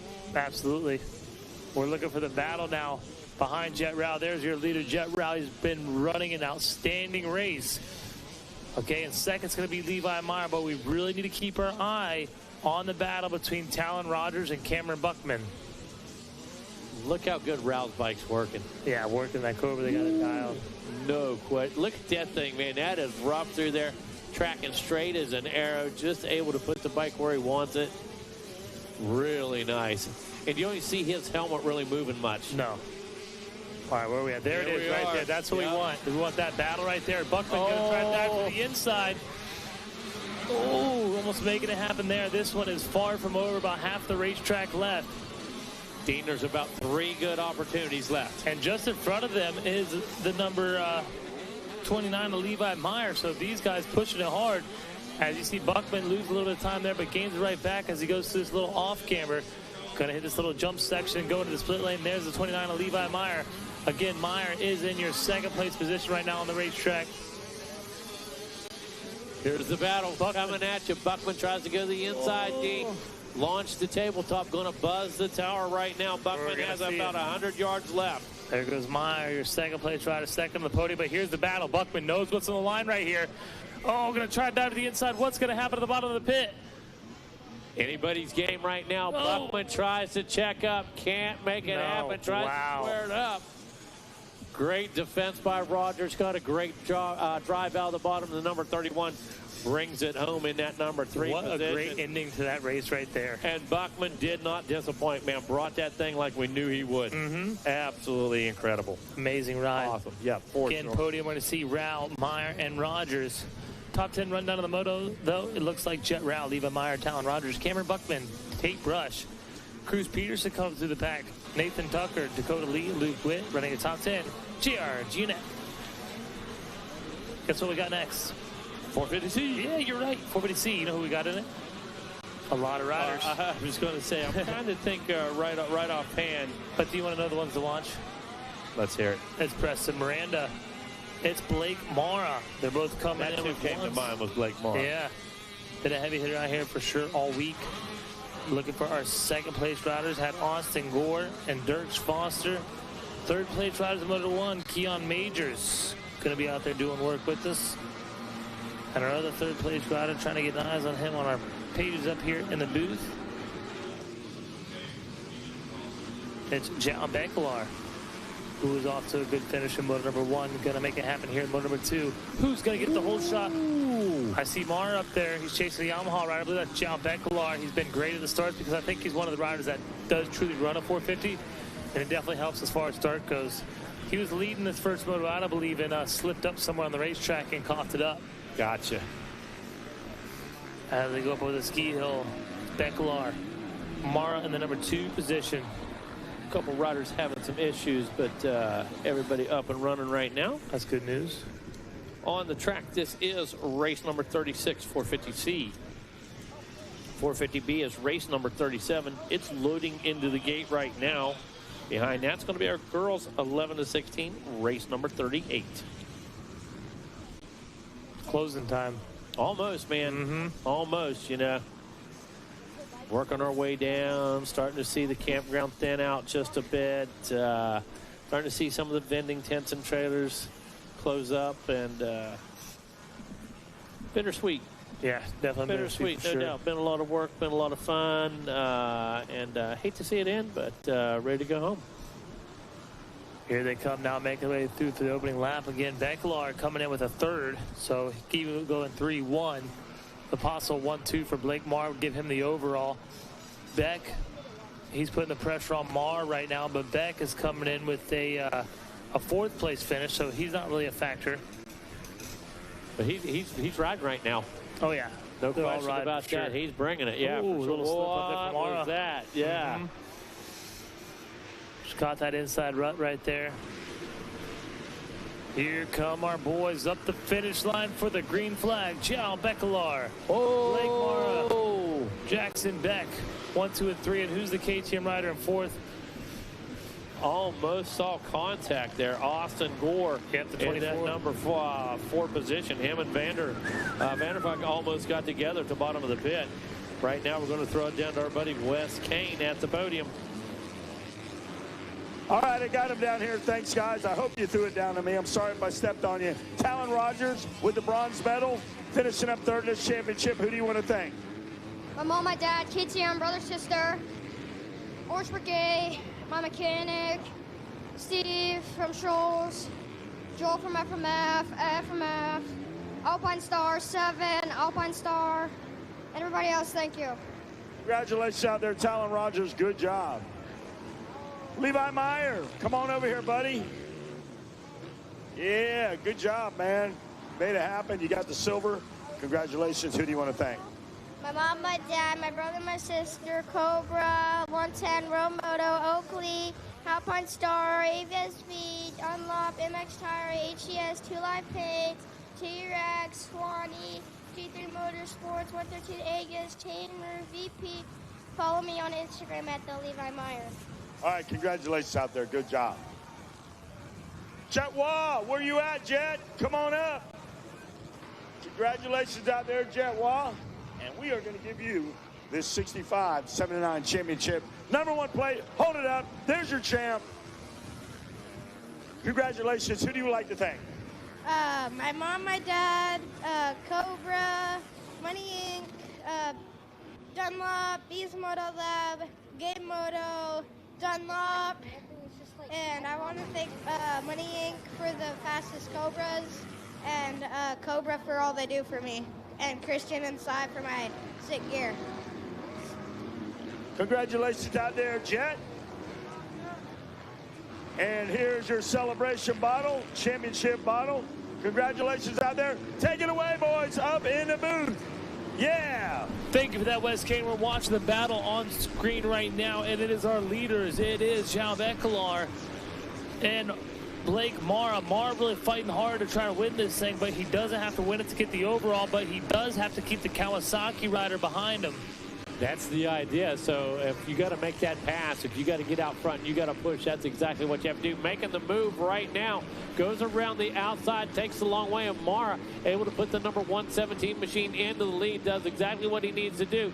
Sets up a moving pick between him and Vanderford. Yeah, that's awesome right there. So now Vanderford got to go to the work, get around Becklar. Becklar, makes a mistake right there. I was just telling you, he makes a lot. He's a very fast rider, but does make a lot of mistakes out there. And that I don't even know where that one came from. So now Vanderford, he's coming into this one with a 6, so he's really not a factor here for Mara. So is that now Majors? Yeah, Major's also, there. yeah, Major's making a move now on the Husky. Showing up into that party for sure. Wow. Mara going to go way to the outside, taking the smoother line, gets a lot of drive, lots of momentum off this single right here. He's able to swap it back to the right side of the track. Good racecraft there for Blake Mara. Yeah, that looked really good. You have to be precise with that. Set that bike down, get lined up for that rut. Had it leaned over just at the right angle, Dean, and able to really put it in there and make up some time. There goes the number 17 of Moto Bros, KTM rider Blake Mara. Leading this thing out as he buzzes the tower. Looking sweet in that FXR gear. Major's made another pass. Is Major's now in the third spot? Looks like it to me. Major's right here. Yeah, bringing that thing.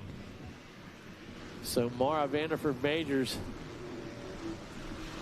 Mara Battler, I'm sorry. Vanderford on the Cowie, Majors on the Husky. There it is. And it's crazy. I'm looking at this because we had the overall board up here in the tower as well.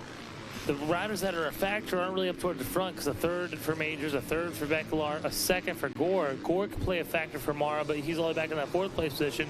And Miranda on the racetrack right now, who won his first divisional races back in ninth. Yeah, that's a tough break right there. He was way back behind that. So able to put in a couple good laps right here on lap 3. Finds himself, as you said, in that number 9 spot. So still got a little bit of work to do, does Miranda. Yeah. Definitely got some work to do. And I'll tell you what, a lot of these C riders, they're established C riders. Right. And we're going to see them in the B class next year. Probably doing some good work. Oh, yeah, these guys will be competitive right away. They're not going to get in, get their feet wet and all that kind of stuff. These guys will be gamers as soon as they jump in, for sure. And that doesn't mean there won't be a curve. Yeah, exactly. For sure, because a lot of guys are just waiting to step on up.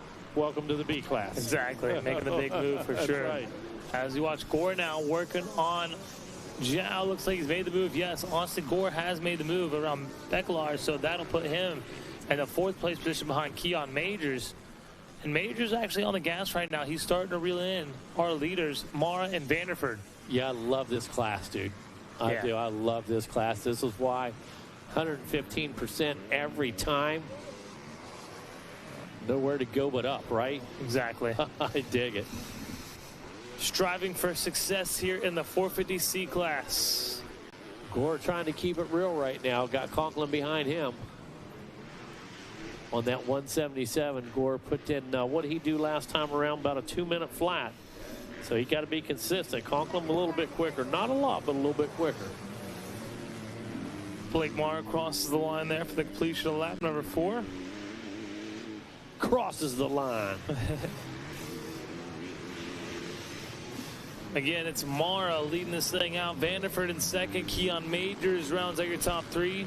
Then we see Austin Gore, Zhao Becklar, Aiden Conklin, Dayton Lowry, Reed O-Ring, and Preston Miranda. Don't forget about Wesley Hospitality. He is in your 10th position out there. Oh, Charlie Morrison. There you go. And Miranda making some moves as well. So some changes, some shuffling in the deck here in the top 10 as they make the completion here on lap number 4. Like you said, O-Ring jumped up in there a little bit. So, hey, coming up next, bro, 450B. Coming up next. Stoked. Looks like we're going to see a white flag as our leaders work their way back around. The 117 Blake Marr at the far end of the track right now. Getting ready to hustle back toward us. Looks like another pass out there on Becklar. He's going to lose another position. That's the 177. Looks like a Conklin. So Conklin now move up into the 5th round to your top 5. He's been working it for a couple laps. Becklar back to 6th, and he better get going because he has, looks like Lowry just behind him as well.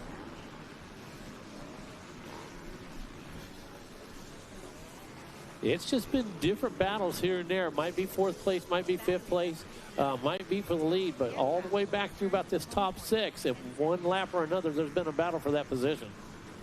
Oh, yeah, absolutely. Battles all the way around the racetrack. There's Gore, Conklin, Becklar, and Lowry. Well, he's bringing it. And what I got my eyes on right now is Keon Majors and Austin Gore. They are tied right now for 2nd and 3rd on the podium. Look at Becklar. knows that he feels the pressure, has to get it. Whoa, locks it up just a bit. And that was just enough for Lowry to get around him. It was. Look at that. Feeling it. As they're now on the white flag. That's too much defense, Dean. Yeah. You know, should have just raced forward a little more, should have let the bike loose a bit, but panic, locked it up a touch, and that was just enough to give way. So your leader out there on the racetrack is the number 17 machine of Blake Mara. So our 65, 7 to 9, our fast lap was a 2:06. That's pretty impressive going against the 450 riders. You think? Only about 5 seconds off the majority of them. Right now, that's somewhere just outside the top 15. Yeah. So it's wild. Pretty impressive for Absolutely. 7 to 9 years old. Right now, we got our eyes on our leader, and he's got his eyes on the prize, and that being a championship here in the 450C class. It's the number 17 of Blake Mara. Doing a great job out there. Number 17 machine. Mara just got to settle this thing in through the twisties one more time, buzz the tower. Do one more drop down into the pit, looking good, nice and clean. The 17 on his way to the top step of the podium. A correction for us, it's actually number 117. 117, yeah. Tomato. Looking good out of Alva, Florida. Going to come through and take the checker flag and the win. Winner, Blake Mara. Nice. Second place going to go to William Vanderford in the moto. Vanderford looking like he's going to finish up 4th overall on this one. So tough break for him, just missing the podium by a couple positions. I don't think there'll be any shuffle here. All the riders look like they're staying pretty good and consistent, so we should see Keon Majors come and check in.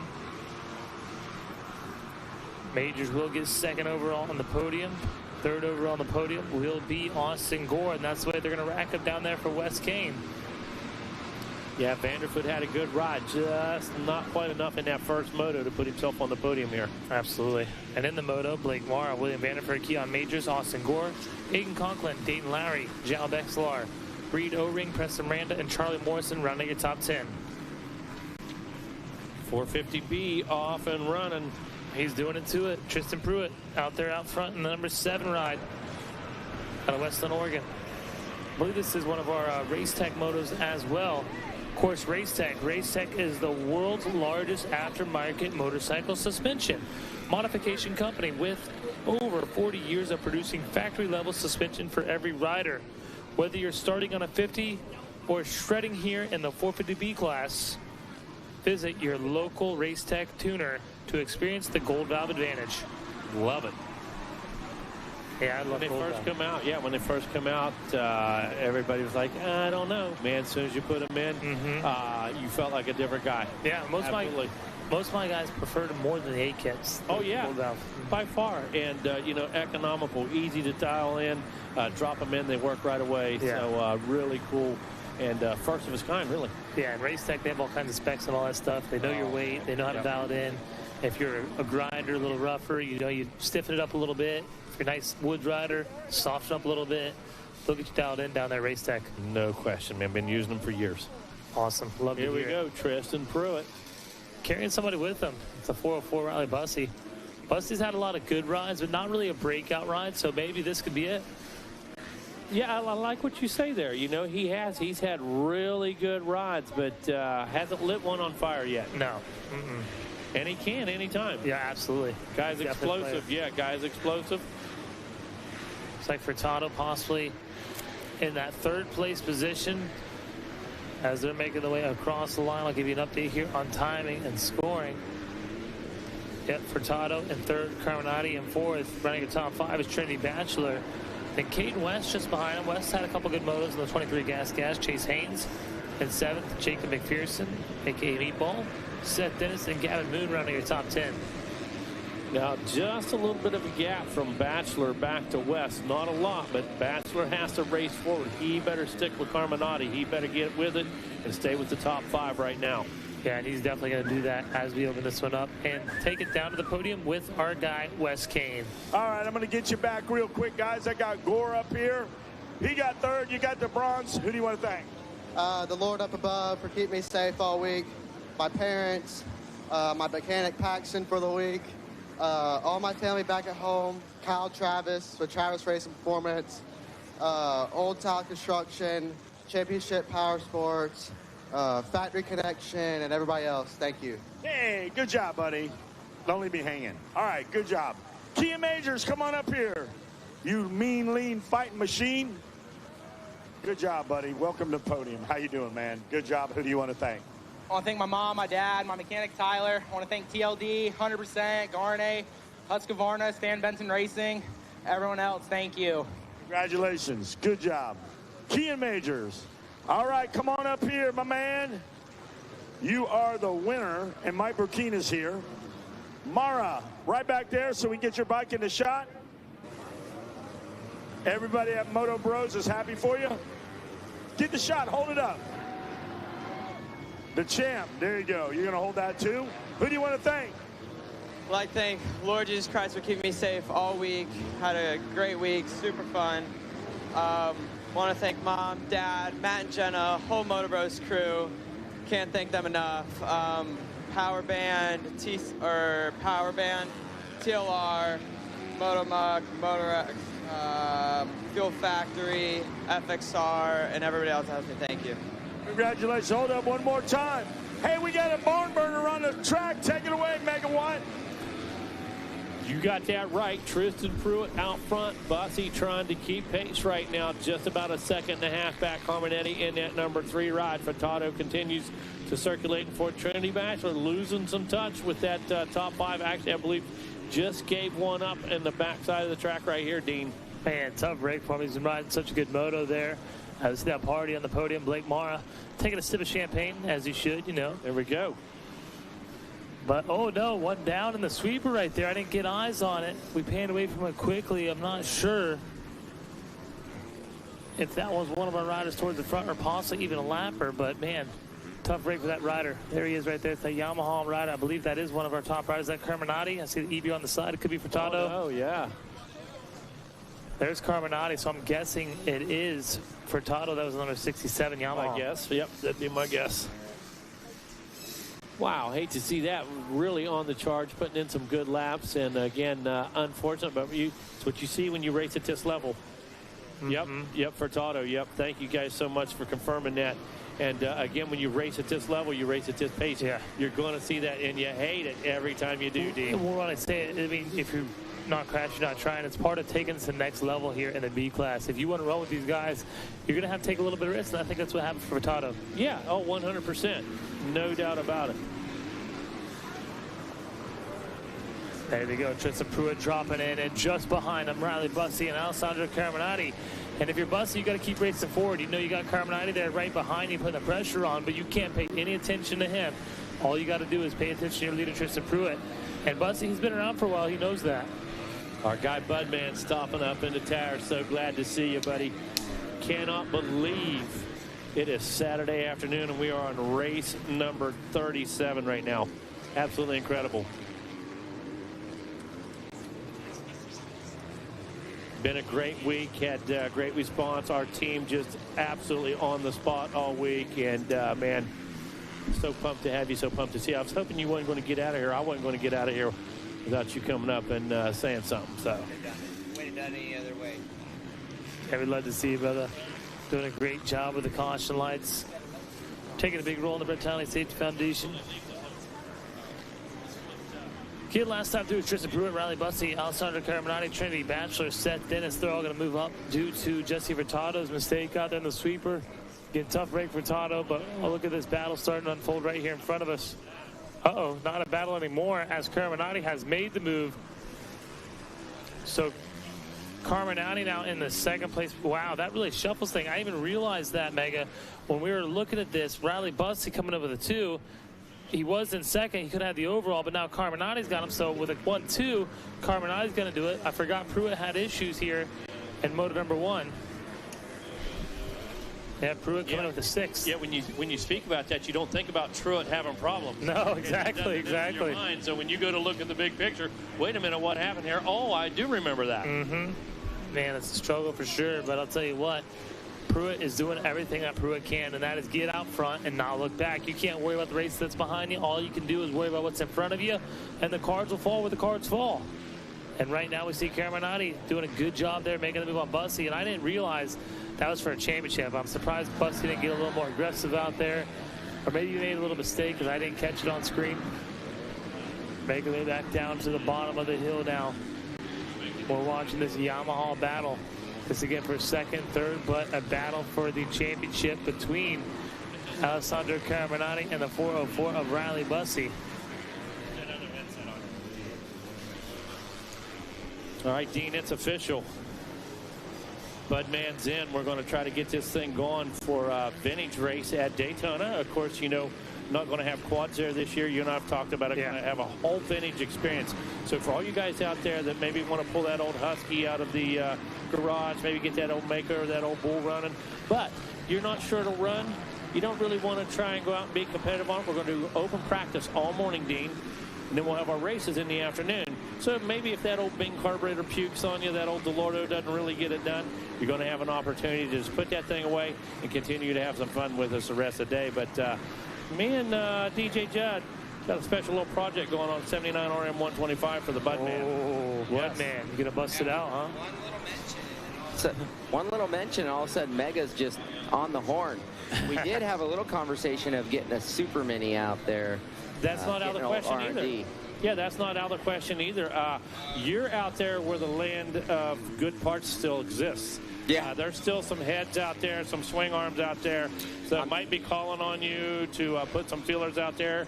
I know you've got some contacts, but hey, we're going to come out swinging, dude. I'm going to bring a 87 CR250 that's hand-built by Mitch, okay? Now, it's going to be up to the task. Whether I am or not, that's going to be another story. It doesn't matter. But we're bringing the equipment. I'll tell you that right now, bud, man. We are going to have a blast. Showing up's half the battle, man. Oh, come on, Showing up, and then you've already won. I will promise you this. I will win the fashion show, brother. When we roll to the gate in staging, I will win. In staging, I get a trophy. I'm completely with you. I like to look good in the pits, rolling to the start line, elbows up, right? You know like oh, yes. Ball of my feet, to the start, yes. All the way. Make sure I'm looking sharp. I love it. Well, hey, man, we have had a great week, dude. Appreciate all the effort. You are just tireless out there. You are never off of the job. You are always on point, man. And outside of having a good time, outside of loving the bench race with you, you're a good dude. Frank's the man. And we are so pumped to have you as part of the program each and every year, dude. Thank you. Thank you, guys. It's been a great week. You guys have done a great job. Everybody on Wynn's staff has done an awesome job. And the Brett Downey Safety Foundation is happy to be here and happy to lend a hand wherever we can. The racing's been great. Track's been awesome. I mean, the weather turned a little cooler, which obviously then the donut shop got hopping over there. You know it. Perfect. Got going. But all the way to Vendors Row, just to everything. It's such a beautiful week, and, you know, our moto family comes to life in this week. We do, buddy. We had a lot to be thankful for. That's right. Amen. Awesome. Hey, I'll be in touch soon, man. I can't wait. We're going to get this thing rolling. You better be, because now I've been riding and I'm going to be be so I don't want to do it all for nothing. What number are we running? 76. Of course. Yeah. Of course. I love it, dude. Thank you, guys. Good awesome stuff. Thank you, bud. Going to be a good time down there. Daytona Vintage Day. Following, of course, the RCSX Amateur Supercross. Definitely want to stick around for that. Going to be a lot of famous people out there riding that. The vintage races we'll have to share with the foilers, so I'm sure we'll have some fun racetrack there for the Daytona Vintage. Going to be following Daytona Amateur Supercross, which follows the Daytona Pro Supercross. So if you've never done the Daytona for Bike Week, maybe this is your year, or next year's your year. As is late February, early March at Daytona International Speedway. Out of the racetrack, Tristan Pruitt doing a great job out in front. We're going to run 152 last time through with 152.4 being turned by Alessandro Caraminati, Riley Bussey to 153, Seth Dennis to 153, Trinity Batchelor 155, and he is your 5th place rider on the racetrack, where your fastest lap time belongs to the number 70 of Alessandro Carminati. Alessandro runs a 1:49.389. Just goes to show you how fast he is. He's about 3 seconds off of his fastest lap time.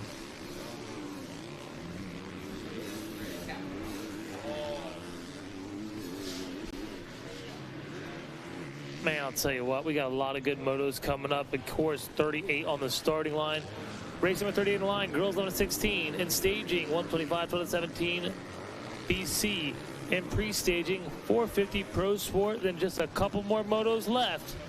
Before we get going on with that award ceremony, we'll be following the final moto, shortly following the final moto.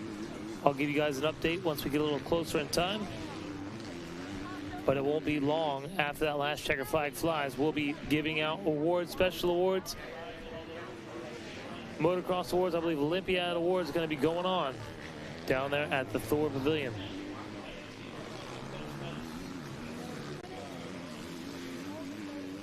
Checker flag going to fly shortly in this one as they check in for lap number 7. Want to tell you who's out there on the white flag lap. Tristan Pruitt, your leader. Alessandro Carminati in second. Riley Bussey, your third place rider.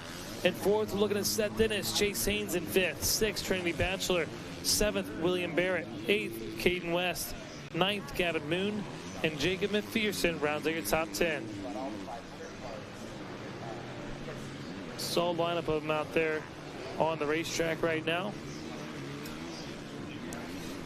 Ronnie, what do you think about this 40B class? Well, it's been one of my favorites to watch. Not going to lie, this week.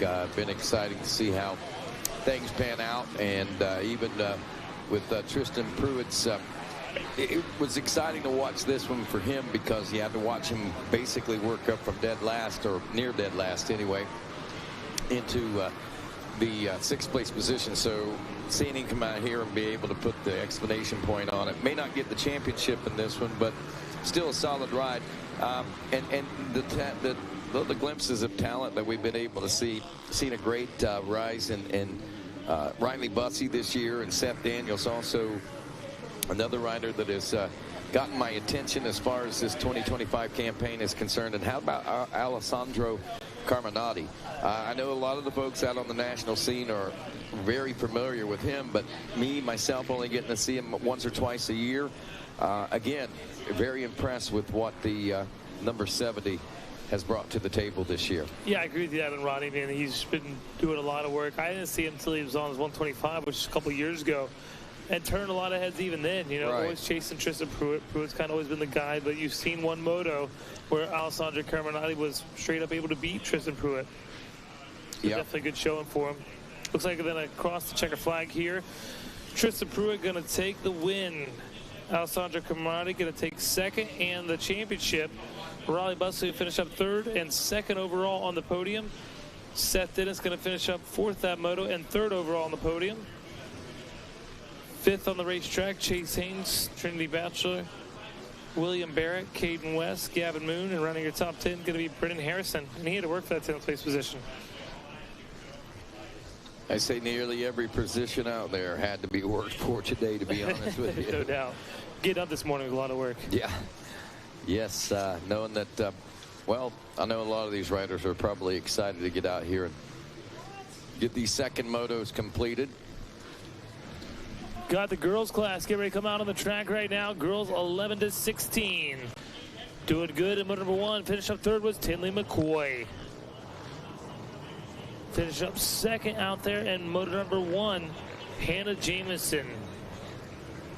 And our winner of moto number 1 was Mayla Herrick. So the top 3 riders in moto number 1 is definitely the ones to watch here in moto number 2, but also keep your eye on Callie Sutton. Sutton has a 4th going into this one. Mandy going in with the 5th is racing Kylie. We know she's not going to be racing with us out here today. Good tough break for racing. Hope she heals up quick. We see her at D1. That's a good first moto between Hannah Jamison and your Moto 1 winner out there. Going to be another exciting one as well as Mayla Herrick. Not wanting to relinquish the, well, being known as the top of the class, and especially here at Mini O's to end this championship season. You want to leave on a high note, so let's see how it's all going to pan out. That looks like that we do have Is that Herrick out? No, that's Hannah Jamison out front, I guess, or vice versa. We've got both of them are out front. Yeah, they're charging hard out in front of this one. I'll tell you that. Girls under 16, the most competitive girls under 16 class I think we've ever seen here at the Thor Mini O's. It's Jamison, Herrick in the mix. Looks like Tinley McCoy in the mix as well. Solid start here in this one. Good battle back there for the 3rd and 4th place positions as we see that 22 machine up there. Tinley McCoy, as you were pointing out there, I believe just a second ago. So 3, 4 right there as well as we jump in onto the Gators tail now.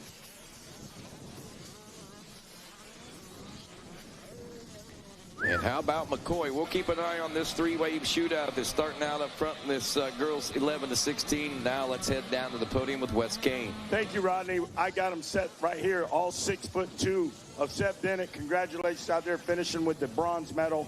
Who would you like to thank?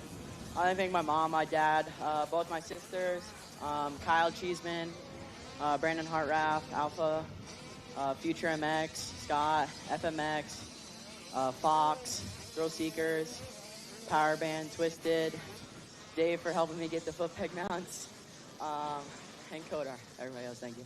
Congratulations, Seth Dennis. Job well done. Very proud of you. Riley Bussey. Bring your Euro-style riding self up on the podium. Good to see you out there on the box. Who do you want to thank?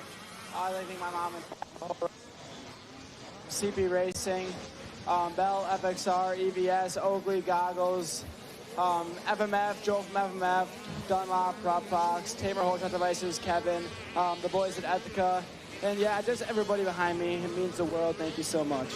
Congratulations out there with the silver medal, Riley Bussey, crowd favorite out there. 450B champ, Alessandro Carminati. Come right here. You hold that up, man. Congratulations. Good job. Get the shot. Who do you want to thank? I want to thank my mom, my sister, my dad, my Mexican family, my Italian family. Quiero agradecer también a todos los medios de Latinoamérica por siempre estar pendiente de mí. Carminati Motorsports, EBR, Performance, Josh, RI, ODI, ASD, Heatwave, Gaerne, Adri Yamaha, VP Fuels, Yamaha Mexico, Motorren, Yamaha Bicycles, Hector, Yamaha Fairwell, Blue Crew, World Moto, Martin Castelo, Dunlop, Bill, Ge, MX Tire, Summer, y sobre todo mi mamá, mi hermana y mi padre que hacen todo esto posible. ¡Viva México! Woo! ¡Viva Mexico! Celebrate! Go get Josh over there. Back to you guys up in the booth. Thank you. Well, I'll tell you what, worth the price of admission once again just to watch the battle that we're watching out front here in this girls 11 to 16-year-old class. I believe that is Hannah Jamison still on point as she makes her way around. But what's been happening back there in the 2nd and 3rd place position, Tinley McCoy has gotten around Mayla Herrick. Mayla Herrick back around. Tinley McCoy back around. Now Mayla Herrick back into the number 2 spot. And McCoy is not wanting to relinquish that position right now. Callie Sutton still back in the number 4 spot, and they haven't really stretched things out a whole lot over that 4th place ride. Kelsey Harris back in 5th. Zoe Moore is 6th. JC Ray Jones in 7th. Brindley Shepard is 8th, and Addison Platt and Kenzie Watine round out the top 10. But back up front with this heated battle for the number 2 spot now as Hannah Jamison makes the drop into the Gator Pit. Looks like Mayla Herrick finally finds some comfort after lap number 2, as it looks like McCoy has relinquished that grip she had on the battle for that 2nd place position. And meanwhile, McCoy may start to see some company coming out of that 4th place position.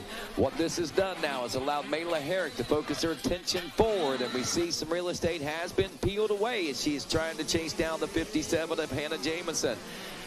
Off the back of the Gator now as they work their way out into the far back reaches onto the Gator's tail now as they get back up on the back and drop into the tail. Here we go. Will Merrick be able to make any gains through this rough rutted section of this race course, the 20 miles of bad road. Did she pay the toll? She paid the toll. She's working her way through, but man, what a impossible section to make time in. Maintain time, maybe not lose time, that's one thing, but to pick up time back there, that's a difficult task, Rodney. You saw it. It is, but there are those that have that, I don't know, that special ability to be able to ride the edges of the ruts, I guess you could say, and just pick and choose their way through there without much problem. There's also some riders like to go to the extreme outside, but that line is getting chewed up as well. And right now, as far as this battle up front, Hannah Jamison still in control. We had, well, about 3.5 seconds a lap ago. I'll be curious to see if that hasn't gotten a little closer to the 2-second mark as these riders make their way out of the Gator Pit and over the Pro Circuit line, finish line. And as we check the deficit, 1.9 seconds now after 3. So just as expected, right in that 2-second frame. Tinley McCoy has now dropped 7.2 seconds back after the intense battle she had with Maitla Herrick and Hannah Jamison on that first and second lap. Herrick definitely hit some chatter there just a second ago, right? I don't know if you saw the rear end of that bike stepping around or not, but had to throttle off before she hit Gator Falls, get that thing lined back out. All the while, Jamison still on the gas on that number 57 machine. One rider down up here doesn't affect our leaders, and actually that rider back up under their own power and getting ready to blast back off. Yeah, both riders were able to cut underneath an open line there, so no problems. Got plenty of warning that there was an issue on the track ahead from our flagger there at the top of that Gator's back, but back onto the tail of the Gator now as we dive back down. Looks like this time around, Hannah Jamison might have been able to open that lead up a little bit. Yeah, almost the same distance, but like you said, I think there's a couple extra bike lengths there compared to where they were last time around. It seems like we're just back on 20 miles of rough road a moment ago, but through the rollers now, look how Jamison just kind of lets the bike float there to the outside edge, picks up a little bit of time. Making their way down into the spectator area now across the double-doubles and into the switchback and, well, actually the option lanes there, switching around there and heading over the Gizmo Mods tabletop. Jamison still on point, in control. Is Herrick able to find a way to reel her in anymore? 1.9 seconds a lap ago. I think we're right in that neighborhood again. Yeah, she might have gave a little bit up. I think she might have encountered a couple of those lappers, Rodney, to be honest with you. And Herrick not able to get through them quite as clean as Jamison did. Yeah, I lost about 3/10 down to a 2.244 now. So 201.0, yeah, so 201.050 to a 201.373. Now, going back to what you talk about a lot, sides of the track.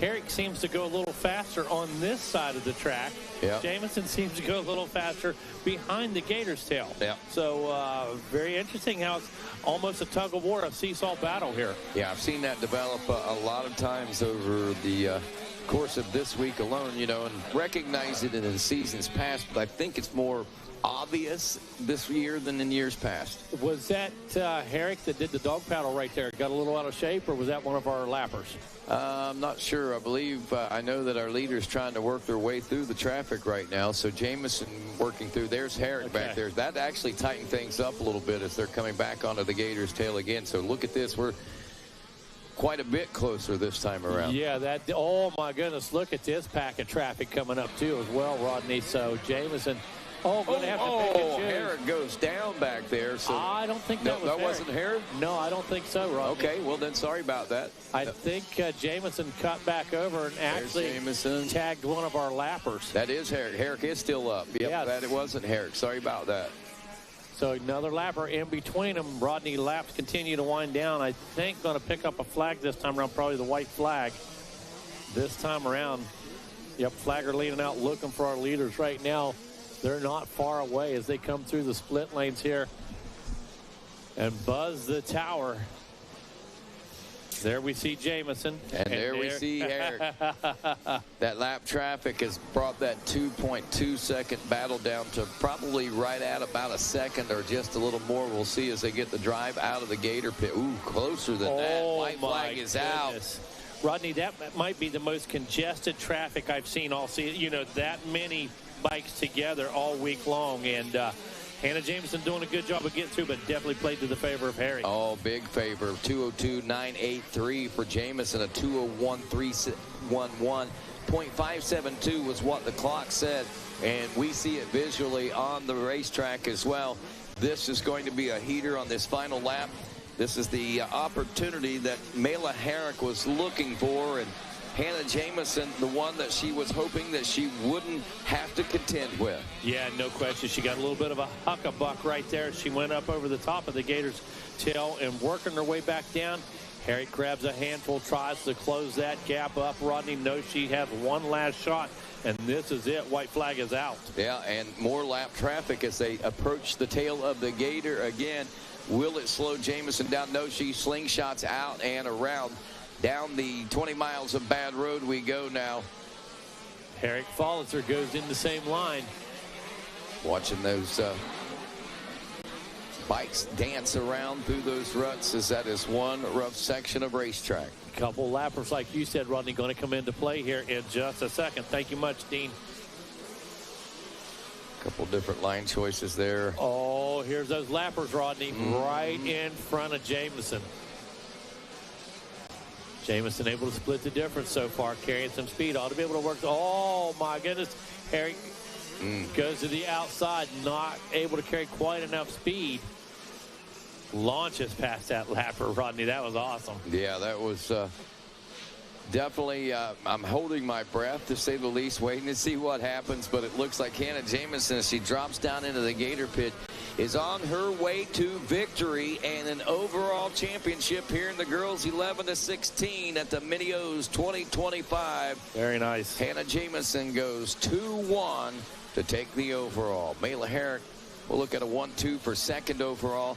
Tinley McCoy, got to tip the hat to that young lady. She put up a whale of a fight there when we were looking at the first couple of laps of racing. She'll end up finishing in the number 3 spot, I believe, which will yield her 3rd place overall as well.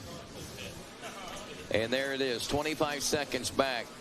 So she got a taste of what it was like to run that pace of what Hannah Jamison and Kayla Merrick, or Mela Herrick were running. So she knows what it takes. It'll be interesting to see what Tinley McCoy does in the offseason to try to match that.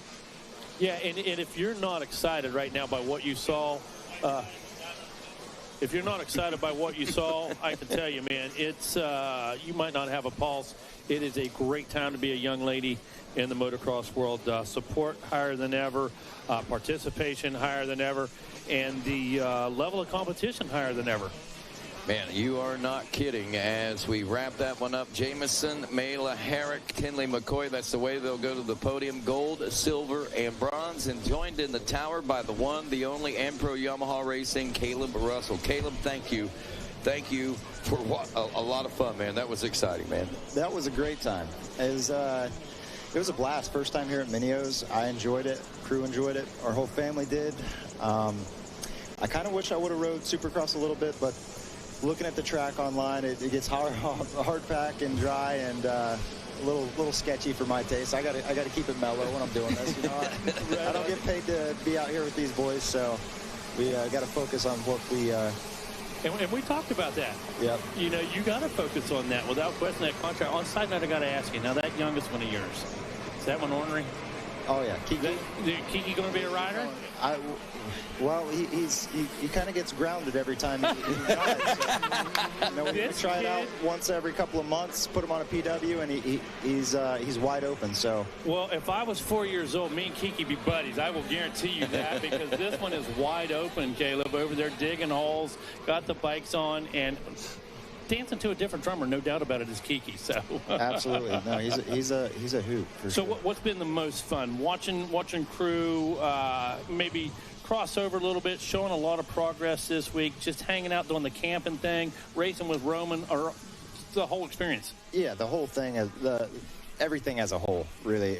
You know, crew kind of stepping it up and getting his feet wet. We throw him right into the deep end. And, right. you know, it was fun with, you know, for myself to be out there racing and, you know, kind of getting back into it. It's been a long time since I've ridden moto at a high level, and, you know, I'm kind of getting back to a semi-high level. So right on, for sure. Yeah, I'd love to do some more, but, you know, it looks like we've got this 125 BC group out here.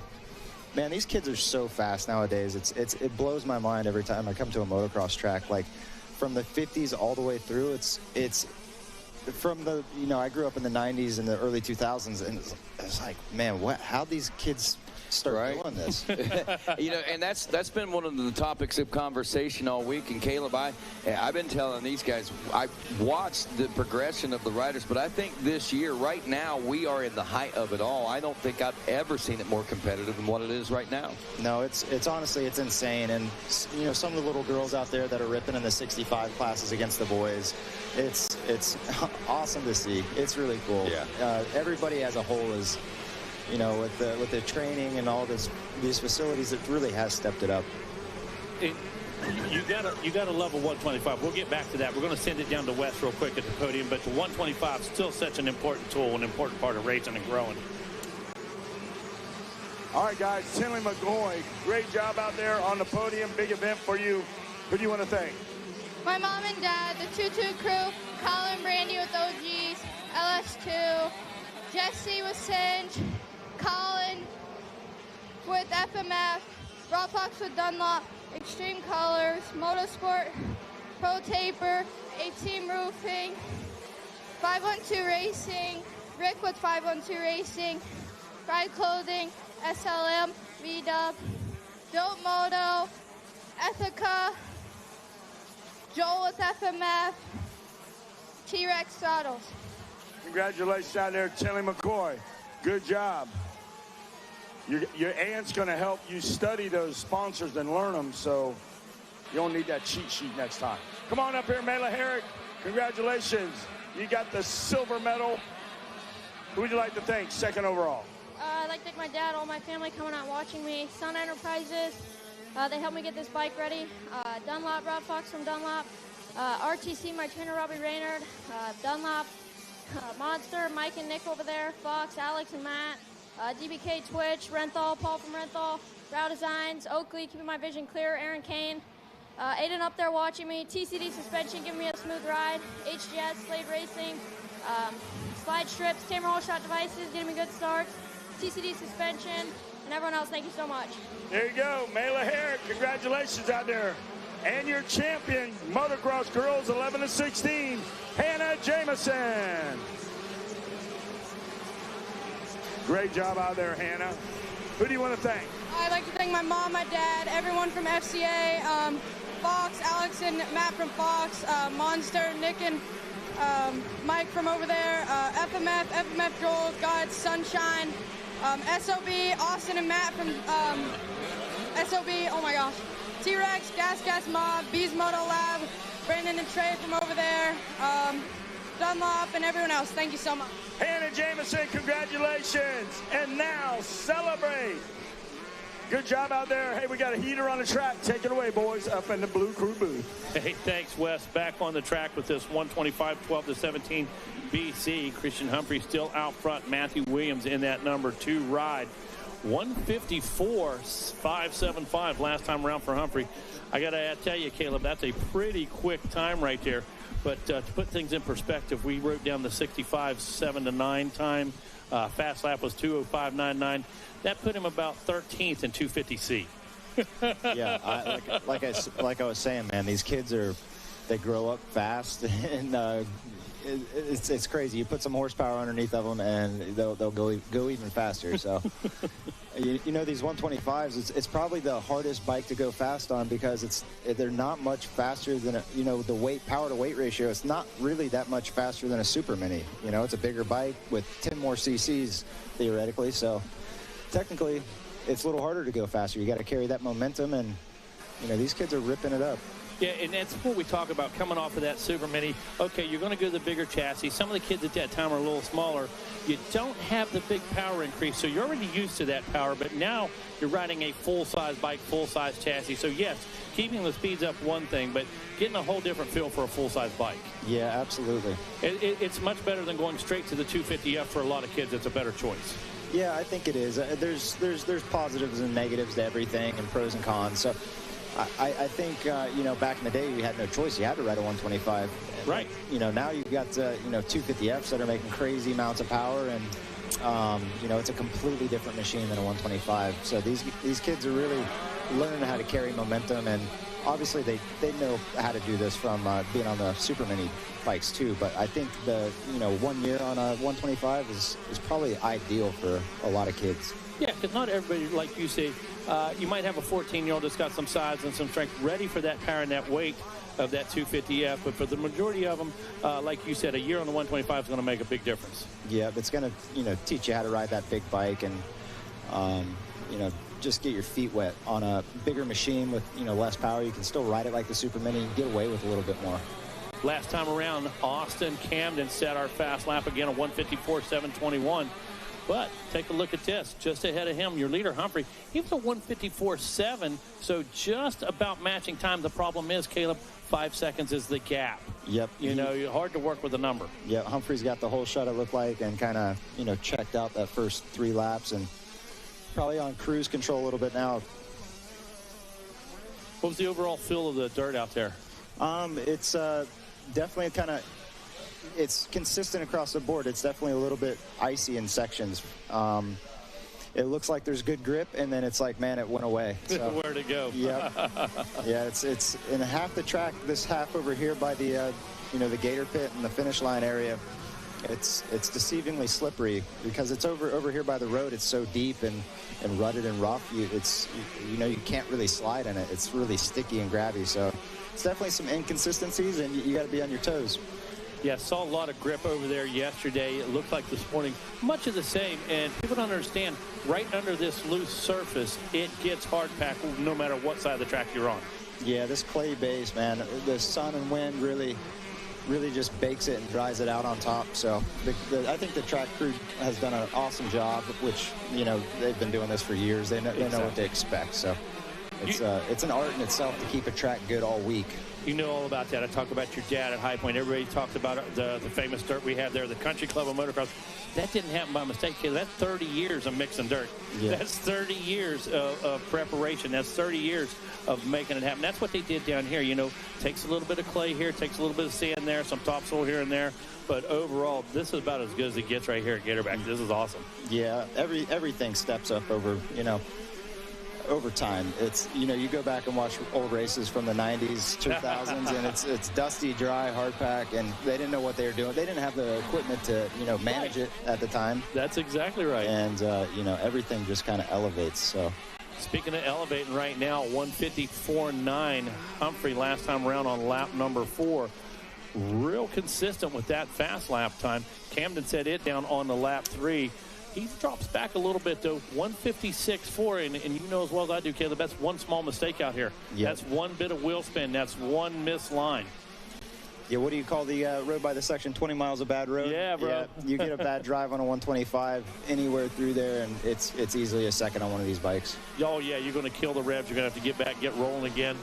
Looks like white flag is out, Caleb. Going to be one lap to go in this. Take a look at the overall. Humphrey looking at a possible 1-1. Camden sitting in that number 2 spot. He's looking at a possible 1-2. So he's got everything to gain here, but unfortunately 6 seconds back. Been running great laps. Been running consistently quicker by about a half a second, but just not enough to make it happen, Caleb. Yep, not quite there, but there's a good battle for that second place overall. It looks like Camp is 2.5 seconds back here. Lap to go. It could shake it up here. Absolutely. I tell you what, we've seen one corner change a podium. It looks like Camp made a mistake at the top of the hill. He got hung up in the rut. They're pushing it. He wants that second position, you know. Absolutely. big deal between being on the box and not second place and third place. You know as well as I do, every spot's a bragging right. Oh, absolutely.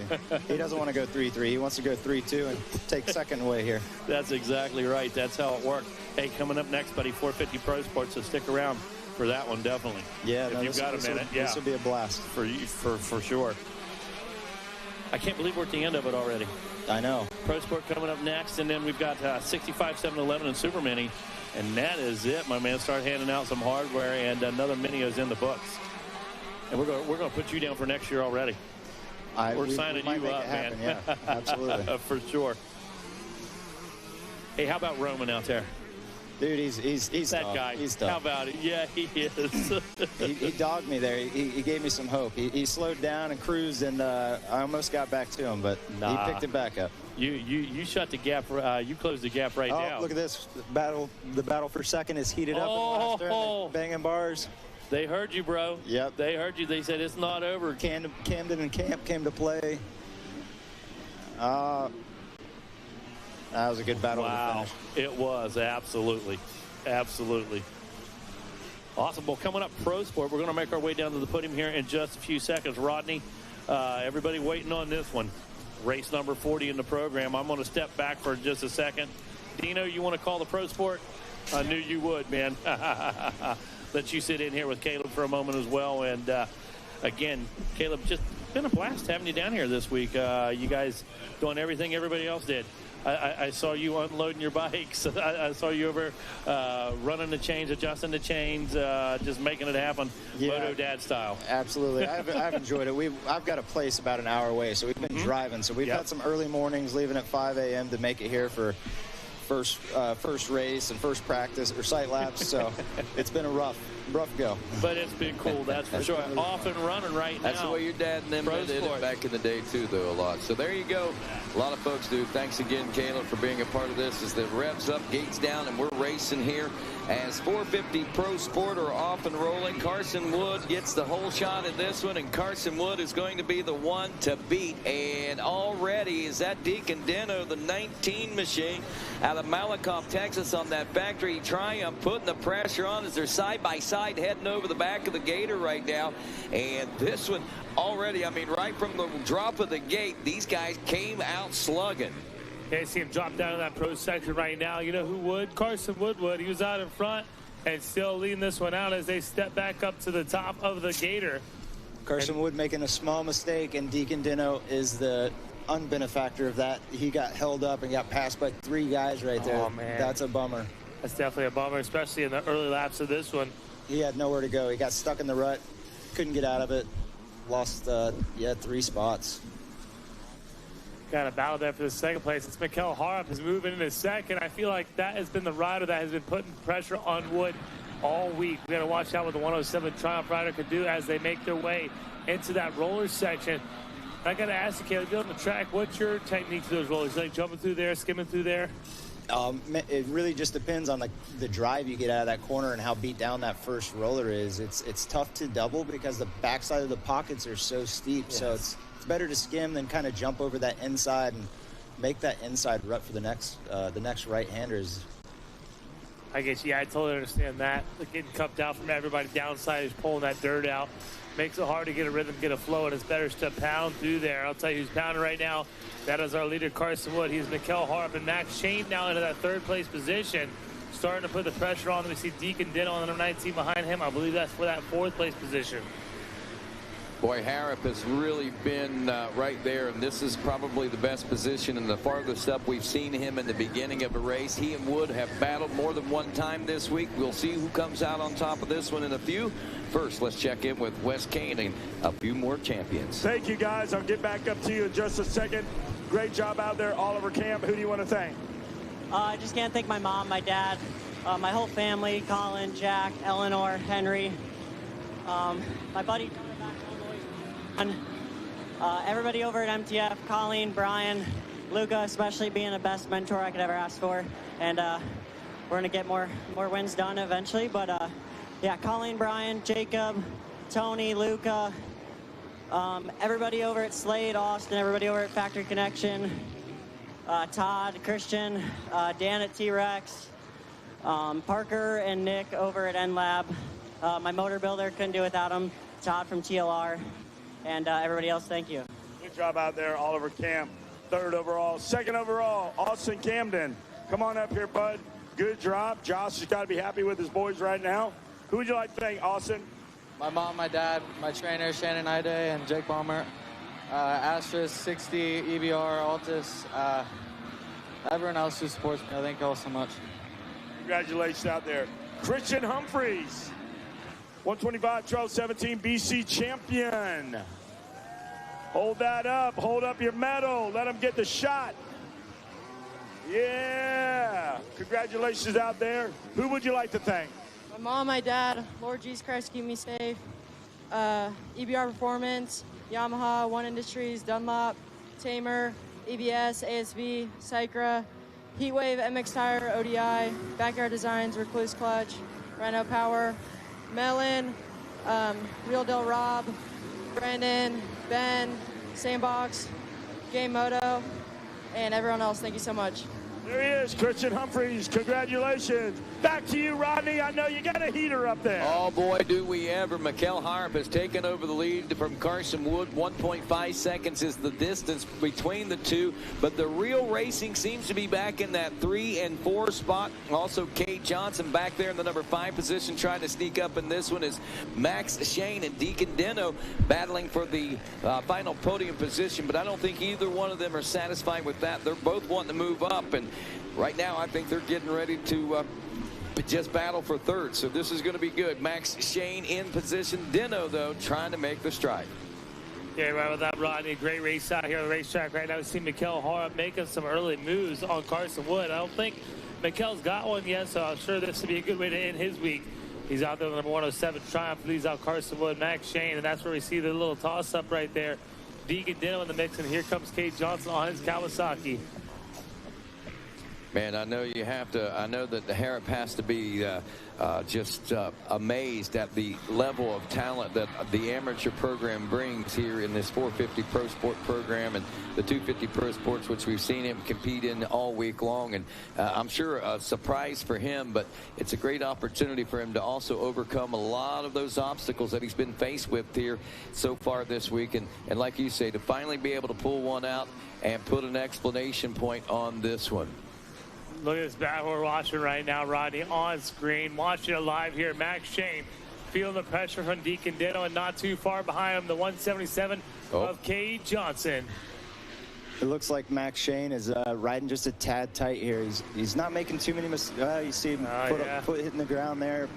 Looks a tad tight. The pace is, you know, Mikkel got to the lead and up the pace, and Carson's kind of pulling away, and he's trying to do everything to keep Deacon behind him. So I know the feeling, man. It's you want to go, but your body's just not letting you. It's situational, right? You're trying to watch the rider in front of you, trying to reel him in, but at the same time, you got to play a little defense of the guys coming up behind you, and here they come. I looking visually at this right now, I'm pretty impressed with what's going on. What I thought was starting to be a big gap opening up, Carson Wood is starting to close back in on Harrop up front, it looks like. But more importantly, that battle back for 3rd that we've been watching, Shane Deno, look back there behind him. The 177 of Kate Johnson has also snuck into the frame. Yeah, we've been watching that. Kate Johnson, he's been sneaky, but he's working his way through it. As Deno tries to make an inside line there to get her on Max Shane, he's going to make a little mistake, and that allows Kate Johnson to draw up a little bit closer. Oh, big dab there for Carson Wood. Almost threw that away as he is really riding hard, real fast pace, trying to catch up to Mikkel Harp. Man, I'll tell you, this racing is intense out there right now. What do you think, Caleb? We got to throw you out here next year? I've got a long ways to go before I'm going to be out here with these kids, man. No doubt, man. A few years ago, maybe. Yeah. I'm an old man now, so these guys are stepping it up. It looks like Carson's, got his flow. He's kind of into the groove. Mikkel, I thought, was going to try to, throw down a couple of hot laps and build the gap, but Carson's been able to stabilize that. You're right about that. Carson, man, he is hungry. He's been really successful all week, trying to continue the success out here in this 450 Pro Sport class. The only person that can put a little pepper in there would be the 107 of Mikkel Harp, trying to rain on that parade that Carson Wood has developed throughout the week. Deacon Deno still a solid 3rd right there. And then behind Dino, we see another rider. What happened to Shane? There's Shane. He must have tipped over that last lap. He's yeah, we must have caught it off camera. 20 miles of bad road might have snuck up and got him. Those landmines will get you out there. So as they come through, timing and scoring will update. We'll give you an idea of what the lap times are out there on the racetrack right now. 158 for Harrop, 159.1 for Carson Wood. Dino looking at a 158.083. Now Vincent Way into the 4th place position. Kate Johnson is 5th. 158.144 for Way. Johnson drops off to a 2-minute. Max Shane, by the way, back there in the number 11 spot. As they pointed out, a bit of an issue, but turning at 2:08 and losing 10 seconds cost that many track positions. Definitely went down. Definitely. Right now, watching Mikkel Hart. Oh, he makes that same kind of mistake that we've seen Wood make the lap before. Yeah, it's tough.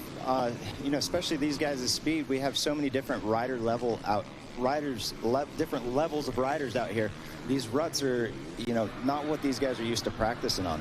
Yeah, you're right about that.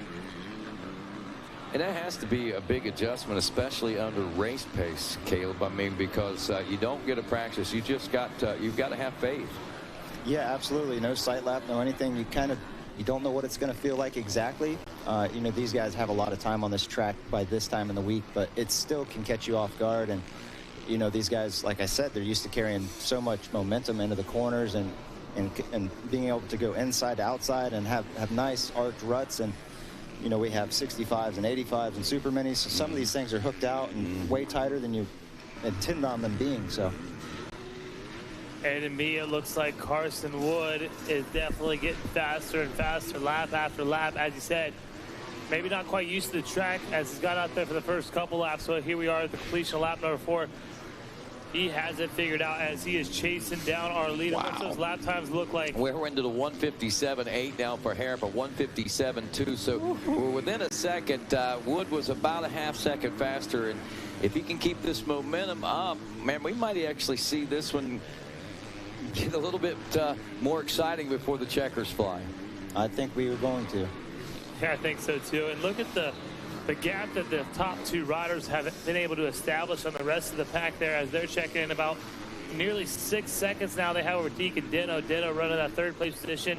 4th, Vincent Way, and running the top 5 is Kate Johnson.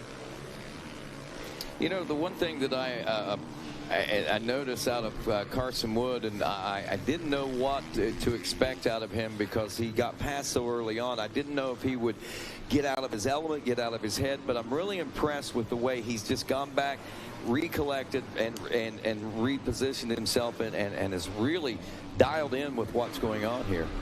Yeah, it is very impressive. You know, get the whole shot, get past. You could get defeated pretty quickly, especially when you got you know, Mikkel Harrop is the one going by you, but we got a rider down, red flag or a red cross flag out here. Yeah, I'm not sure who that was. They're going to pass by him clean and safe. Yep. Everybody using extreme caution through there, so no harm, no foul. As we watch Mikkel Harrop still leading now the number 260 of Carson Wood, but Carson Wood, he's got the hook set. He's doing everything he can to reel in our leader. Now, Caleb, you've been out in the front a lot. You've also been in the chase an awful lot of times in any form of racing. When it comes to lap traffic, what do you think it is? Is it an advantage for the leader or a disadvantage? I think it's definitely a disadvantage for the guy out front. You can definitely set a pick. Did he fall down? Yep, look, there he is down. Oh. And not feeling good. That was out of that corner, coming out of the pit up to the finish line. I could just imagine he broke loose and high-sided. Possibly. We didn't get it on camera. Pops, the guys there at Race TV will have a replay for us in just a bit, but Mikkel Harrop, I'm not going to say lucky now, but he's going to set sail now. Yeah, 9 seconds over Deacon Dino, who's now up to the number 2 spot.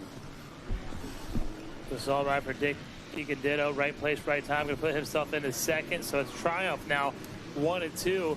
Vince Away and Kate Johnson, Kawasaki's 3 and 4. Then a Yamaha rider, Owen Coble, round out of top 5. I don't know if I've seen, has he come through yet? Who's that? I guess he has, yes. Carson Wood? Yeah, that's the name I was looking for. I haven't seen him come through. I'm looking for his position here. There it is. He's 14th right now. He still hasn't checked in. I don't think he's going to. I think he's rolled over the finish line now. Okay. All right. Yep, he did. 14th place position checked in there. Man, that's a heartbreaker. He certainly had a great race going, had great momentum, and that, for him to set off to the side of the track that long and roll like that, you know, that must have been a shakeup for him going down there in the bottom of the Gator pit.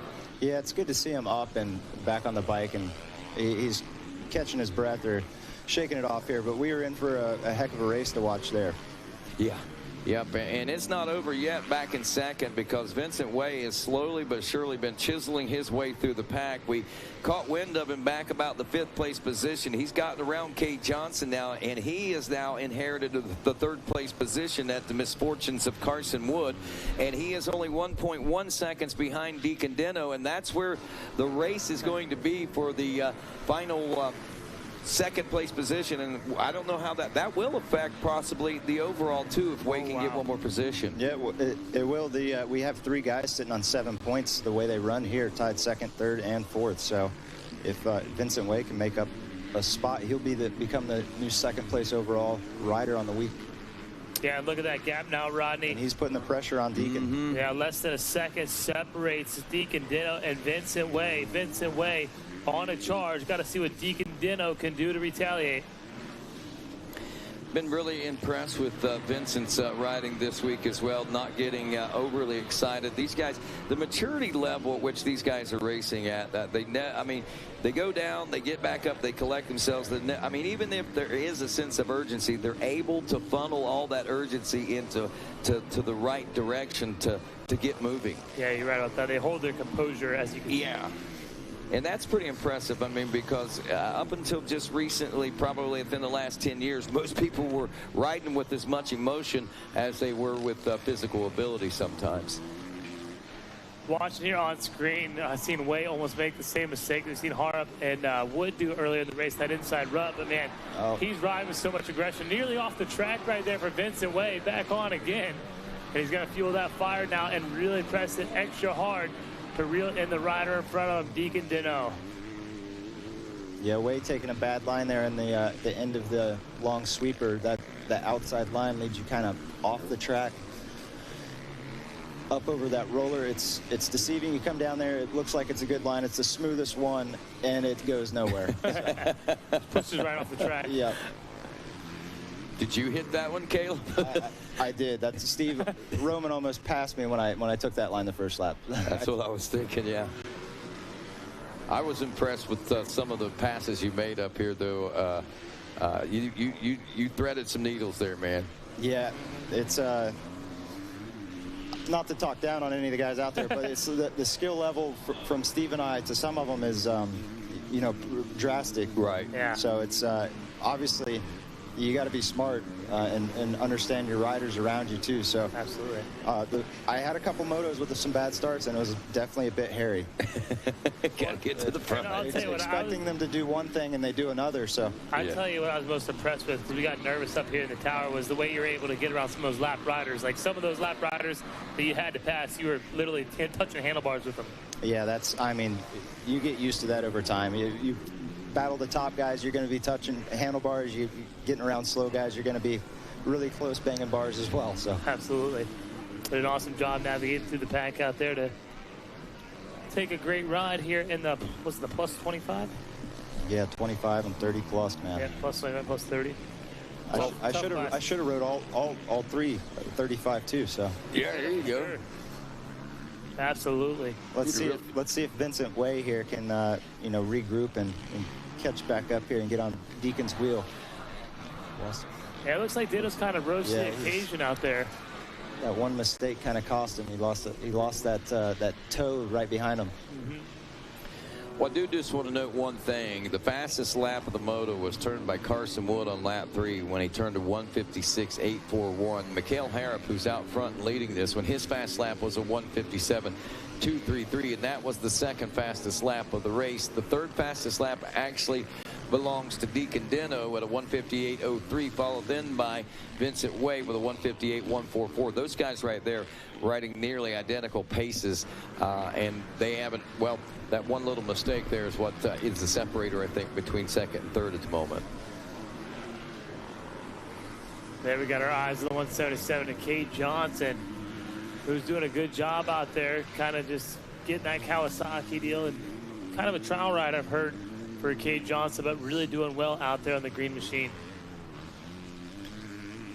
How about it for Triumph? 1 and 2 on the box. Impressive. And that will be for the overall. They'll finish like that for the overall if they stay there as well. So that's got to be a big feather in the cap of Triumph coming over and doing very well, I think, in this big amateur event here, and all the eyes of the world watching, and I think everybody's seeing what most people were expecting.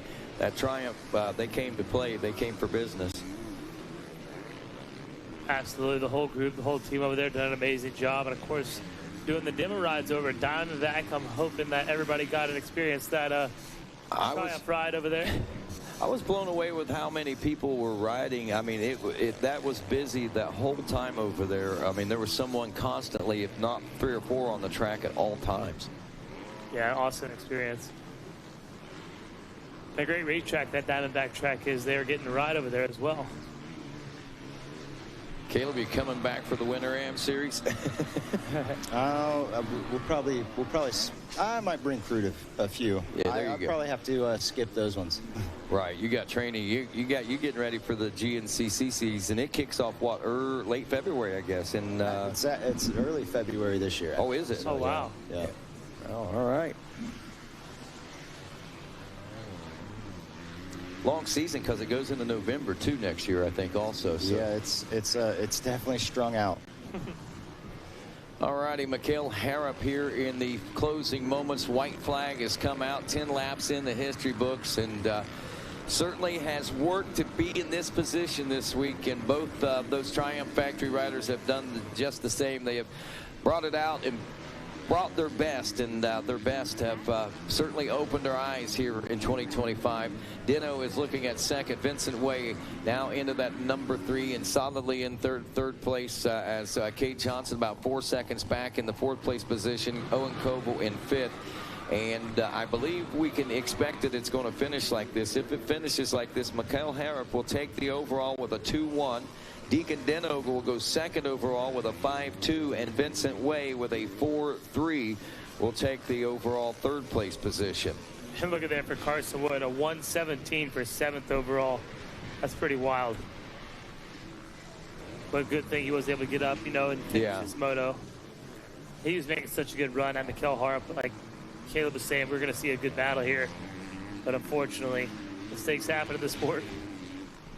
Well, I'm excited to see. I mean, I know that Carson Wood has a lot of eyes on him and a lot of expectations out of him, and for good reason. And I don't think this is going to slow him down any. This may just be more fuel on the fire for him.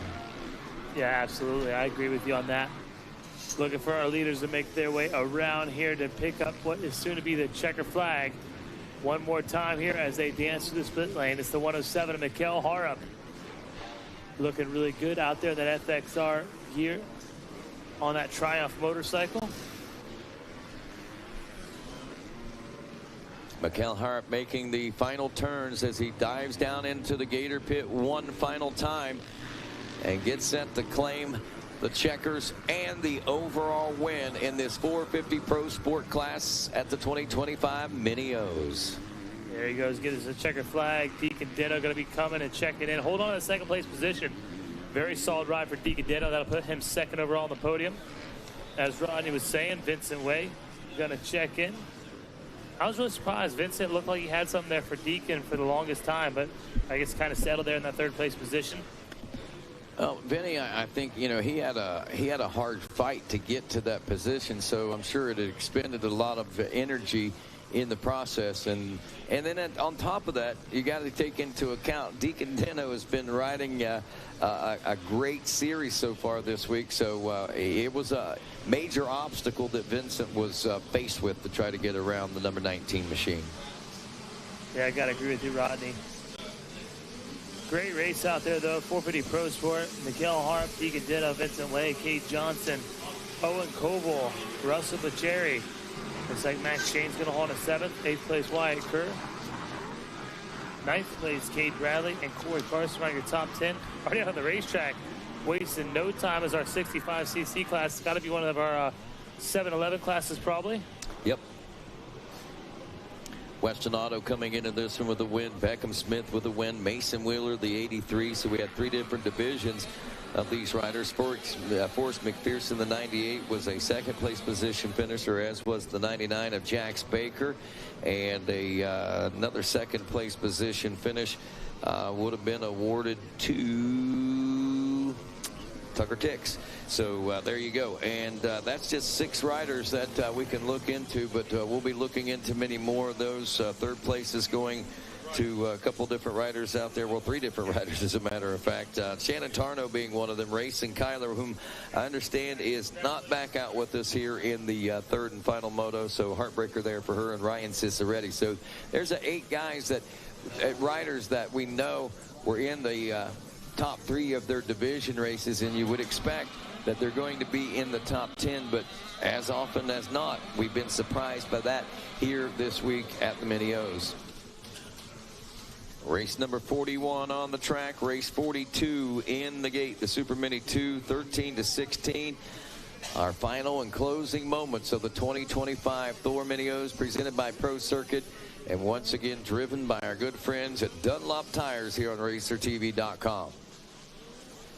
Wrapping up lap number 1, it's the 23 of Beckham Smith out of Amarillo, Texas, on the KTM Orange Brigade Fox Dunlop T-Rex Moto backed ride. And no surprises in this one either, as these crew of youngsters wrap this first lap up under the green flag conditions.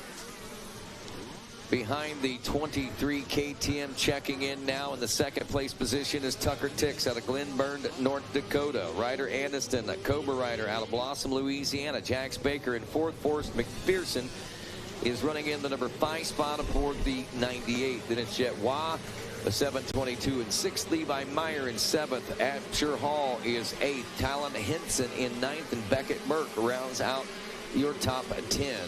There after 1 lap of racing. Obviously, we've got big names in this one. We got Chandler Powell in 11th, Ryan Ciceretti, who was one of our top 3 finishers in Moto 1 back in 12th. Weston Auto, another top rider in this class. We see him in the 13th place position. Diego Cabildo in 14th. Martin Ospina is rounding out the top 15 with Yumina Burning at 16th. Talon Rogers, Cameron Buckman, Tate Brush, and Levi Letty rounding out the top 20. What a host of riders in that one, and man, we got a lot of room for changes. While they work it out, let's head down with Wes Kane to the Yamaha podium. I got Vinny way down here, top 3. You got the bronze medal, and this one, who do you want to thank? My mom, my dad, Monster Energy, Team Green Kawasaki, Pro Circuit, Bell Helmet, Scott Goggles, Answer, Motorsport, all my friends and family for coming out, and everybody else that does so much extra help to help me. Thank you so much. Congratulations out there. Hold it up one more time. Vinny Way. Those pickup bike drills paid off last night. Got her done. Come on up here, Deacon Dino. Nick Way got a program going, but not there. All right, Deacon Dino, congratulations. You got the word. You got it done. You're up on the box. Got to make them happy. Who do you want to thank? Yeah, my whole team behind me. They do a lot for me. Minnow Bub for keeping us all safe this week. The whole Mini O's crew for putting this minute on. It's been a good week, good battles. Track's been sick, and I can't thank them enough. My parents, they do so much for me. Alpine Stars, FXR, Oakley, Monster Army, Monster Mike, Nick, my mechanic Dylan, Scuba, Styles, Brownie, Jeremy. Just everyone behind me, I can't thank you all enough. Congratulate Al. Congratulations out there, Deacon Dino. The silver medal. Our champ, come on up here. O'Hara. Great job out there. Congratulations. Hold that up. Hold that medal up. Let them know what's up. Congratulations out there. Who do you want to thank? I want to thank Triumph Racing. Without them, obviously, we wouldn't be here. They've done a great job, and I'm very happy that I'm be able to come out here and get behind the gate and race these young kids. You know, they're fast, man, and I really enjoyed myself. And yeah, thank you to Mini O's for putting this race up. It was really cool. Thank you to FXR, Oakley, Alpine Star, everyone behind me, the mechanic, my girlfriend, everybody. It's been a hell of a week. Glad you made it, so hold that up one more time. Congratulations. I know you're no stranger to popping this bubbly. Go ahead and celebrate with the boys. There's your champ, Nakahara. Take it away, boys, up in the booth. All right, thanks a lot, Wes Kane, as we pick the action back up. Beckham Smith still on point in an 8.7-second lead over Tucker Tix. Ryder Anderson running in third. Jet Wah in fourth. Jax Baker rounding out the top five. Can't say there's any. I mean, we're looking at 1 to 2 second deficits in between, but nobody has really put any pressure on anyone. Wah might be trying to put some pressure on Anderson for third. This will be the one position that we're looking at in the top 10 that may be the most highly contested, at least on this lap coming around on lap number 3. Jax Baker, Forrest McPherson, Talon Henson is 7th, Levi Meyer in 8th, Beckett Burke in 9th, and Abshire Hall rounds out your top 10. I tell you what, somebody must have gave Beckham Smith a hit of some pixie sticks before that. he ripped this start and is checked out. Man, yeah, I'd like to have some. I was looking for pixie sticks in the store the other day and couldn't find them. They must have brought them all down for Beckham. It's the only thing I can figure. Yeah, what Beckham's been able to do here this week is super impressive. Even on the 85, he's been absolutely competitive in the 85cc 911 group, the 65cc 711 group. I feel like it's probably easy for him compared to the 85. Probably, I would guarantee it. I mean, he looks like a seasoned pro out there on that 65. His style, the technique. I mean, shoot, the top 10 kids are on point and really fast, but he's got that little edge, you know. He's got that bike control. He's got it figured out, and he looks really good doing it. I might go down there and take some lessons from him. Not a bad idea. Give me some style, kid. Yeah, I mean, and I mentioned this earlier, it's almost like these kids and riders sometimes just become one. The machine and body are the same. They all work together, and, you know, any English that the body puts, the bike translates back just exactly perfectly the way that they intended for it to. It's just amazing how that works out sometimes. It absolutely is. I mean, these kids don't even know the word inertia, but they know how to use it. Yeah, exactly. Absolutely. All righty, Smith after 3 ticks. We're looking at 11 seconds. Wah still back there in that 4th place position as we're watching things kind of sort out through our top 10 here. Tix, Anderson, Wah, Baker now into the number 5 spot. Talon Henson is 6th. Forrest McPherson is your 7th ride. Levi Meyer looks up. He's moved up a spot or 2 into the 8th spot. Beckett Burke in 9th. Weston Otto, who was like, I think 12th 2 laps ago, or a lap ago, is now in the number 10 spot. Abshire Hall, Tate Brush, Umina Burning. That's your 12, 13, and 14 spots. How about Levi Letty back there on the 469 in 15th? So, oh, wow. Deep. Super deep. A lot of talent here in the 65711 class.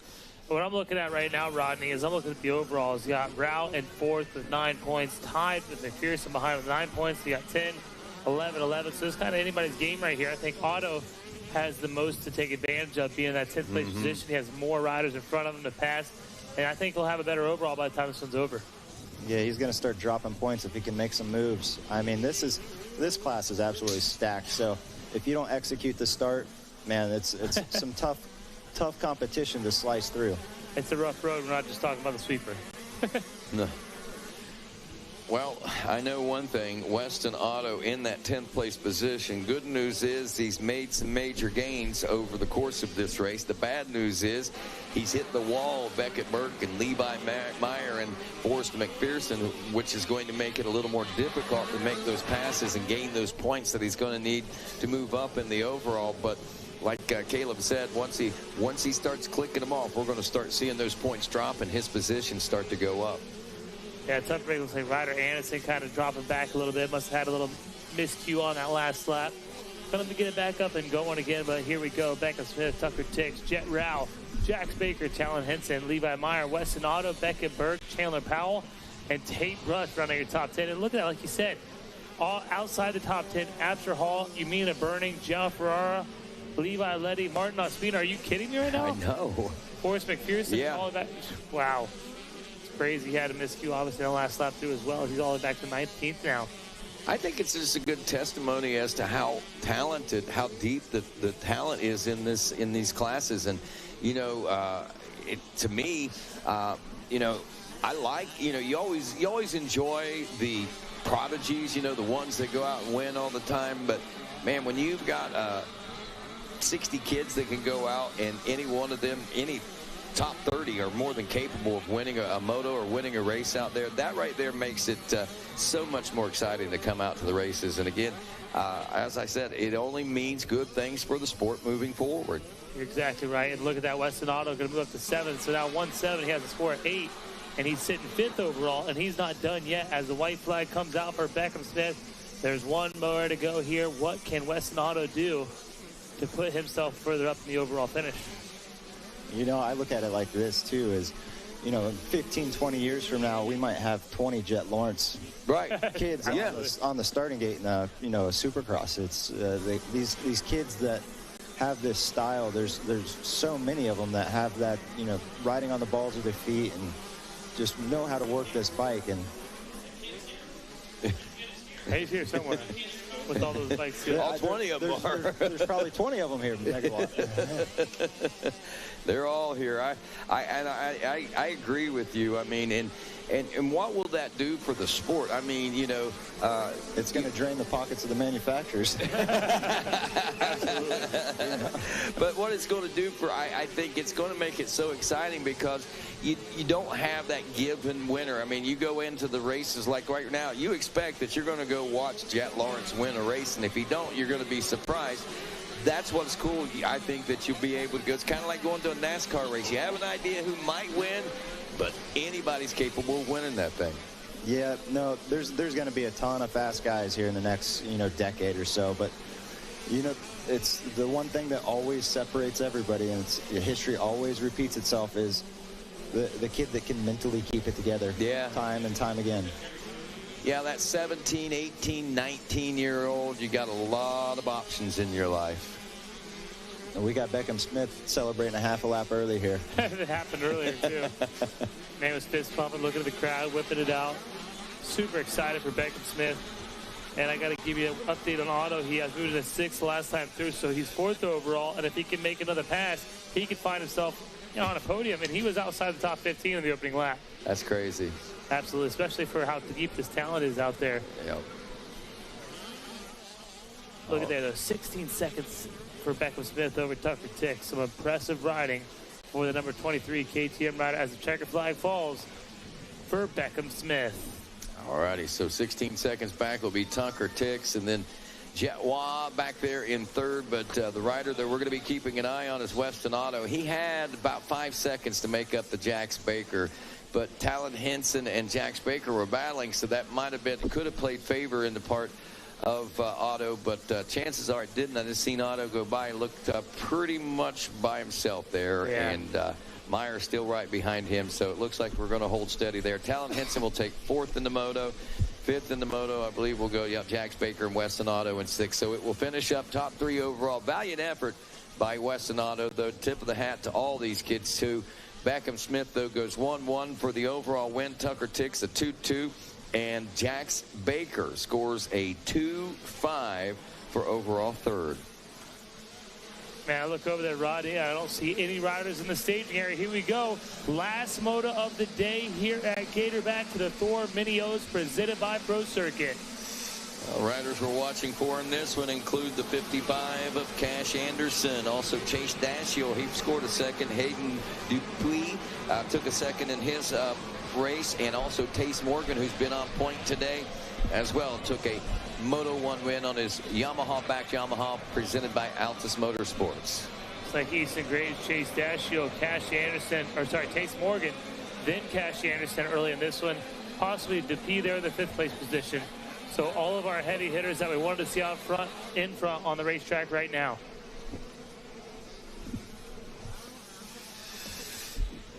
Tace Morgan draws up, goes to the inside right there. Dashiell going to try the short. No, he's going to cut back to the outside and follow Dashiell through this section. The good thing about following is You might not gain, but you won't lose. Here they come, making their way through 20 miles of bad road. Little traffic jam there at the toll booth, but they all get through clean. Easton Grace, Chase Dashiell, Tace Morgan. They're starting to pull away from the rest of our crew there. I know Cash Anderson was off to a decent start out there. Well, I tell you, it is it's hard to believe. We're at the last race, Super Mini 213 to 16.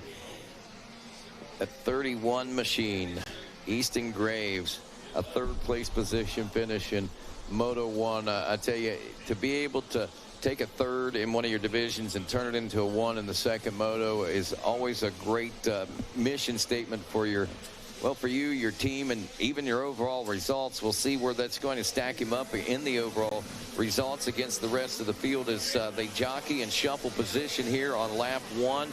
And at the end of this first lap complete, it is going to be Easton Graves leading Chase Dashiell, Tace Morgan in the number 3 spot. Then a little further back, we're looking at Cash Anderson, a Moto 1 winner in 4th. Hayden Dupuis in the number 5 spot. Brody Pacheco is 6th. Owen Shaw in 7th. Jake Willis 8th. Sam O'Leary 9th. And Hannah Jamison back there in the number 10 spot. Thank you for that top 10 update, Rodney. And I'm watching Tace Morgan. He's riding this racetrack and doing everything he can. Take his insides a little bit tighter than normal to cut off some racetrack and get up onto the rear wheel of Chase Dashiell. A little mistake there, though, as we send it down to... His whistler's getting dry, isn't it? Whistle and West Kane. All right, I got Jax Baker down here styling and profiling. Finishing top 3. He's got the bronze. Who do you want to thank, Jack? I'd like to thank my mom, my dad, everybody that came out here to watch me and supports me. Break 54, everybody that is at Break 54 and supports me and helps me keep going. Silver Elite, Sorbie, Break 54, 7, 60, Oakley, Mendon, B99, Jamie, T-Rex, Reese, Mitten, Bruce, John for Pictures, Race Tech, and everybody else supports me. Thank you so much. There he is right there, Jax Baker. Congratulations, top 3. Tucker Tix, come on over here, bud. You got the silver, a silver medalist in this one here in the overall second. Who do you want to thank?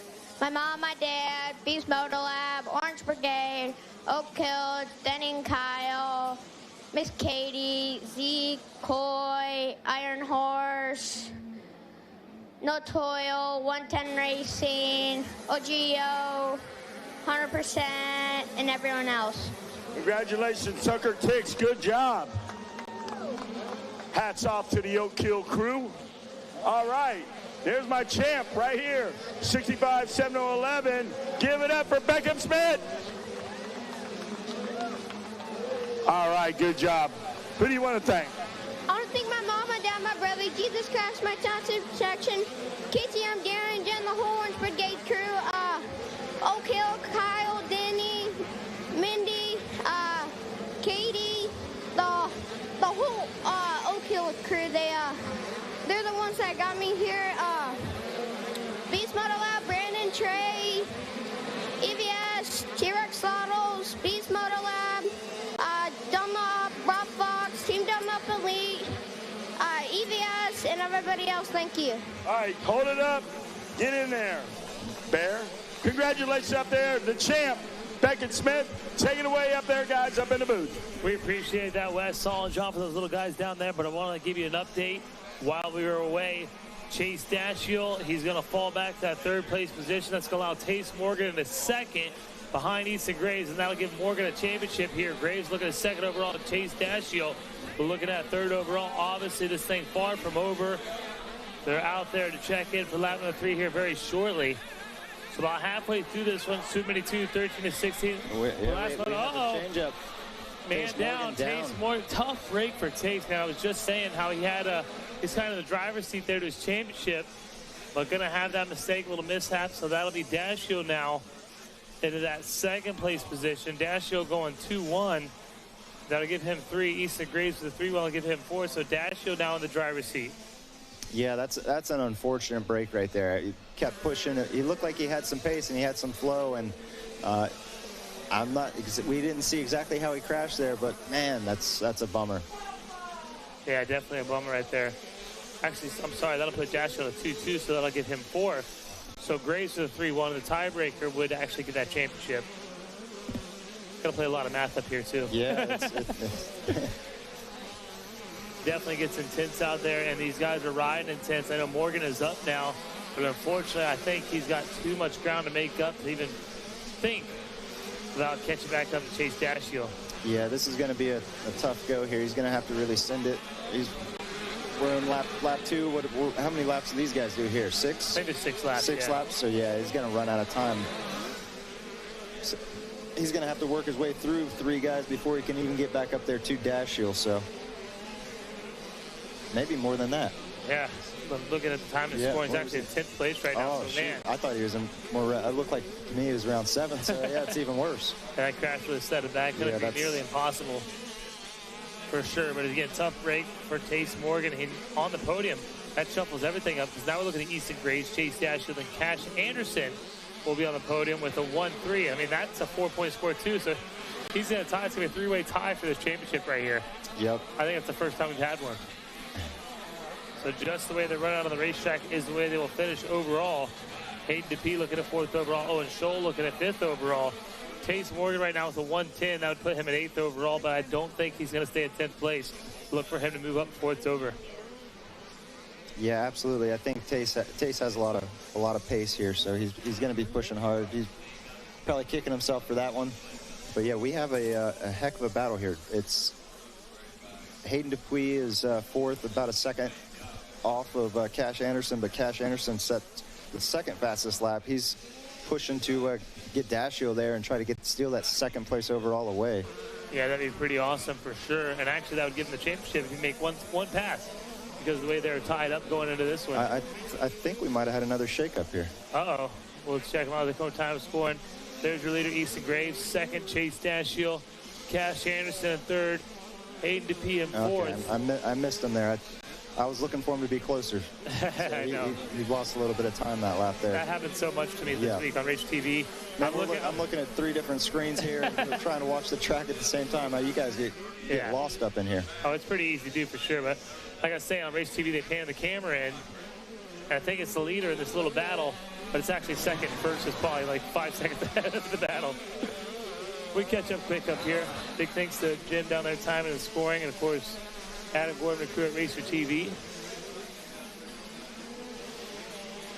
Imagine Rodney out here years ago. He's playing a tower with no windows, having to tally everything up as he's announcing everything, doing it all on his own. Part-time scorekeeper as well. Yeah, exactly. Absolutely. I was just talking with someone about that the other day. We were talking about that, and we were talking about the open air. You know, it was a lot smaller. We had to write the scores down. Didn't even know what electronic scoring was back in the day, and now I don't think I can survive without it.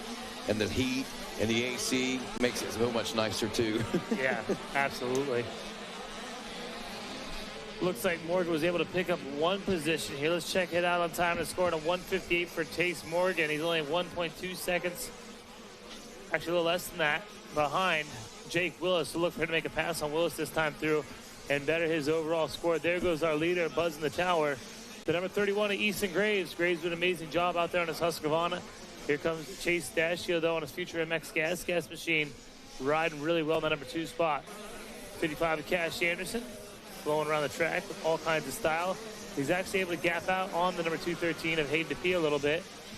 And there goes your 4th place rider doing a good job. A good job for that 4th place rider of Brody Pacheco. He's been having a rough go this week. Get up here and get a top 5 for your final moto. You got to feel pretty good about it.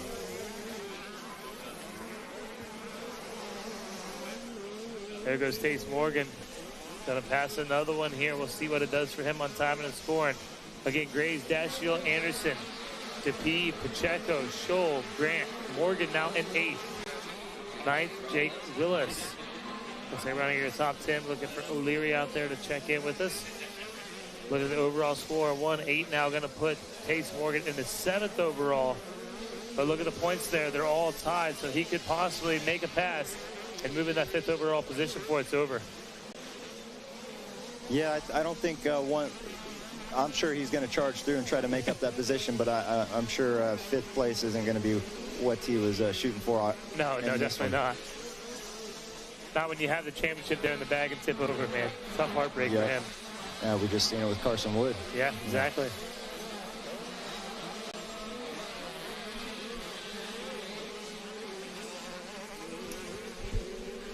Final moto of 2025 at the Thor Mini O's, presented by Pro Circuit and driven here on Racer TV by Dunlop Tires. Easton Graves looking to capture the final championship of 2025. And Dashiell and Anderson, as we watch this one, just what we're seeing on the track is what we'll see overall.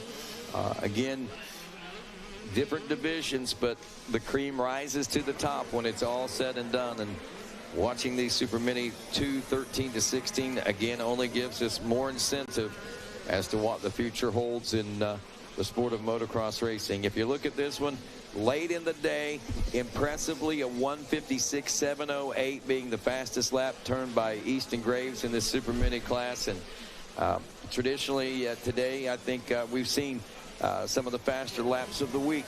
This track is really dialed in. You know, you talk about different conditions and the way the track shapes up each and every day, but today it really seems like we've seen consistently a little quicker lap times today, Dean. Yeah, I agree with you.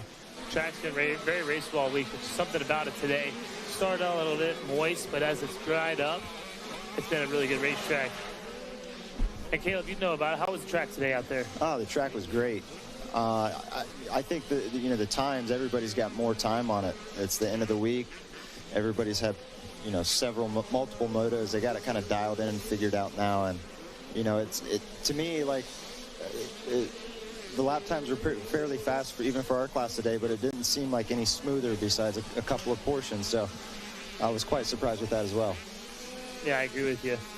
Definitely a little more manicured today, I think, than they have all week.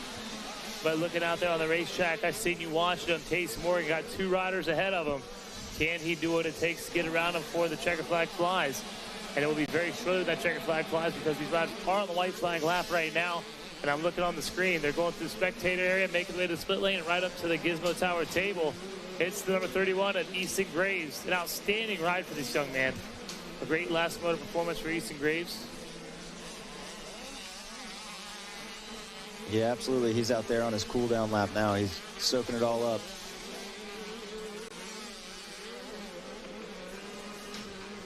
Man, I got to tell you, he probably wasn't looking forward to being the last vote of the day, but just the success here to be the last winner, I think it's got to be a good lot of satisfaction here for the number 31 of Easton Graves, who comes through and takes the checker flag and the win. And a big fist pump there for him. Second, Chase Dashiell going to check in with a solid ride for Dashiell. That'll put him second overall on the podium. Cash Anderson with a half heel clicker will finish up third overall on the podium. So solid ride for those 3 riders. It doesn't look to me like Morgan was able to make that pass. Not sure what happened there on the backside of the track. But taking fourth in the moto, he's going to come across the line here. Fourth place will go to Hayden DePee. Brody Pacheco, 5th. 6th, Owen Scholl. Tace Morgan will finish up in that 7th place position. Looks like Grant Willis coming through there as well. Tace dropped back to 9th. Yeah. Little mistake for him out there. Tough break for Tace Morgan. As if it wasn't bad enough. Going to lose a couple more there at the end of that one. More salt to the wound. Exactly. 53rd year here. Coming to a close. Easton Graves, Chase Dashiell, Cash Anderson making their way over to the Yamaha podium for one final presentation here today of gold, silver, and bronze as the 2025 Thor Mini O's presented by Pro Circuit is winding its final moto down. We're getting set for, well, obviously awards presentations coming up in about an hour at the pavilion. So we encourage all of our top 10 finishers in motocross and anyone who's eligible for Olympiads to be sticking around for that. We'll be handing out those awards coming up here very shortly and getting you on your way just after, wow, just after 2 o'clock on a Saturday. And the amount of the amount of riders that we had through here and ran through this gate over the course of, well, it all started last Saturday with practice and qualifying on Sunday with the Supercross, and it has been full throttle all week long. We've had beautiful weather. We've been so blessed with this great Thanksgiving week, and seen a lot of stories develop, and a lot of traditions likely beginning for some families. Maybe even this guy right here, Caleb Russell, who's with us and brought his family out. And Dean, I know you and your family, this was a tradition for your family for many years. Yep, my 30th year here. Wow.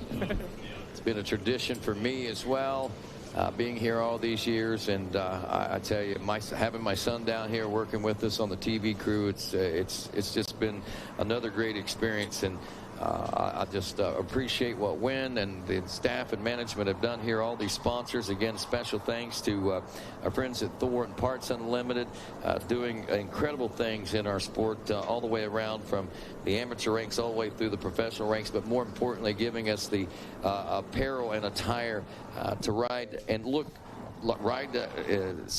I guess have some safety features that build in, as well as look good at the same time. Comfort and all that stuff. Thor gets you covered in that. Also, Parts Unlimited and Pro Circuit, and of course Yamaha, our friends who are sponsoring our podium down there with Wes Kane.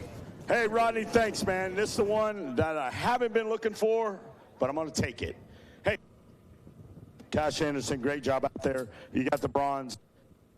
Third overall. Who do you want to thank? I want to thank my mom, my dad, FXR, Rolling Designs, Brian Gray, Jamie Cheney, PR2, Club MX. We've been working our butt off over there. And everyone else that supports me, thank you so much. It means a lot. And I'm always looking for sponsors. All right, you're going to get some. Fill that resume out. Ship it out to everybody. All right, come on up here, Chase Dashill. Congratulations out there, a silver medalist in this final Olympic trial. Good job out there. I'm making up stuff. Who do you want to thank? I want to thank Lord Jesus Christ, keep me safe. My mom, my dad, my brother, my grandma, my papa. The whole Future MX team, get me out here, putting these bikes on top. O'Neill, Factory Connection, Bell Helmets, Aaron Kane from Oakley, Rob Fox from Dunlop, keeping them tires good, Jeff Cernick from MX Tire, Slade Racing from HGS Exhaust Systems, and just everyone else. Thank you so much. Couldn't do it without you. All right. We couldn't do it without you either. Easton Graves. And we're not sending you home without this. Here you go, man. Super Mini 2, 13 to 16. Give it up, Easton Graves. Congratulations out there, winning this final championship of the 2025 Mini O's. Got to feel pretty good. Who do you want to thank? My mom, my dad, my brother, my sister. The Lord Jesus Christ will keep me safe. All my friends and family, my mechanic Grizz, Rob and Brandon from Sandbox. We've been working really hard. Ended up having an injury really soon before the event. So we worked really hard to get back in time. Lynx Racing, Team Husqvarna, FMF, my team manager Darren, Pro Taper, Dunlop Tires, V's Moto Lab, Ethica, Scott, Monster, Fox, Bell, and everyone else that helps me out. Thank you so much. There he is, Easton Graves. Knows how to say it and get it done, but I'm going to give you this because I want you to celebrate with your team. You did a good job. Where you going, old man Graves? Stick around. All right, take it away, boys. Wes Kane on the Yamaha podium for the final time. I am out. All righty, thanks a lot, Wes Kane. And again, thanks to everybody who made their way out. Again, about an hour, we're going to be down here. Maybe even sooner we'll be ready. As soon as we get the all systems go, we'll be down there getting ready to get the awards going. Looks like folks are already starting to show up. We've got awards down there. And what an amazing week. Guys, I know it's just a few more moments here, but thank you for everything. Dean Diaz, Megawatt Matt Watson, Wes Kane down on the podium. Win everybody here at Gatorback. Thanks again for rolling out the red carpet, and the riders for giving us such a great show. No question. I'm thankful. I'm blessed. I'm grateful to be here, and appreciate all the riders, athletes, and our staff. And, man, I'm looking forward to 2026. Yeah. Can't wait to see you guys in Daytona. Absolutely, D1 Daytona, where we're going to be going after this. And I got to tell you, thank you guys. I'm Dean Dias. I want to tell you guys, thank you. I appreciate you guys. It was a good, smooth week. I'm sorry you had to listen to us up here in the booth, but we do appreciate you guys for listening in and tuning in to Racer TV. Yeah, absolutely. Yeah, it's all been presented by Dunlop Motorcycle Tires this week. And if you're watching the screen, thanks to all those people that behind the scenes made it all possible. Producer Adam Gordon, Director Jeff Cotter, Systems Manager Dan Reinhardt, our engineer in charge Jordan McFadden, our audio man Judd Poindexter, and of course our camera operators Adam Arndt, Adam Atkins, Jimmy Hughes, Amy Burton, Chadwick Lynn, Josh Hefner, Chance Tomlin, Joey Nachi, and our drone pilot Gabe Shaw. And of course on behalf of all these wonderful talents that I work with, Mr. Wes Kane, Mr. Megawatt Matt Watson, and Dean Dias, I'm Rodney Tomlin saying so long, everybody.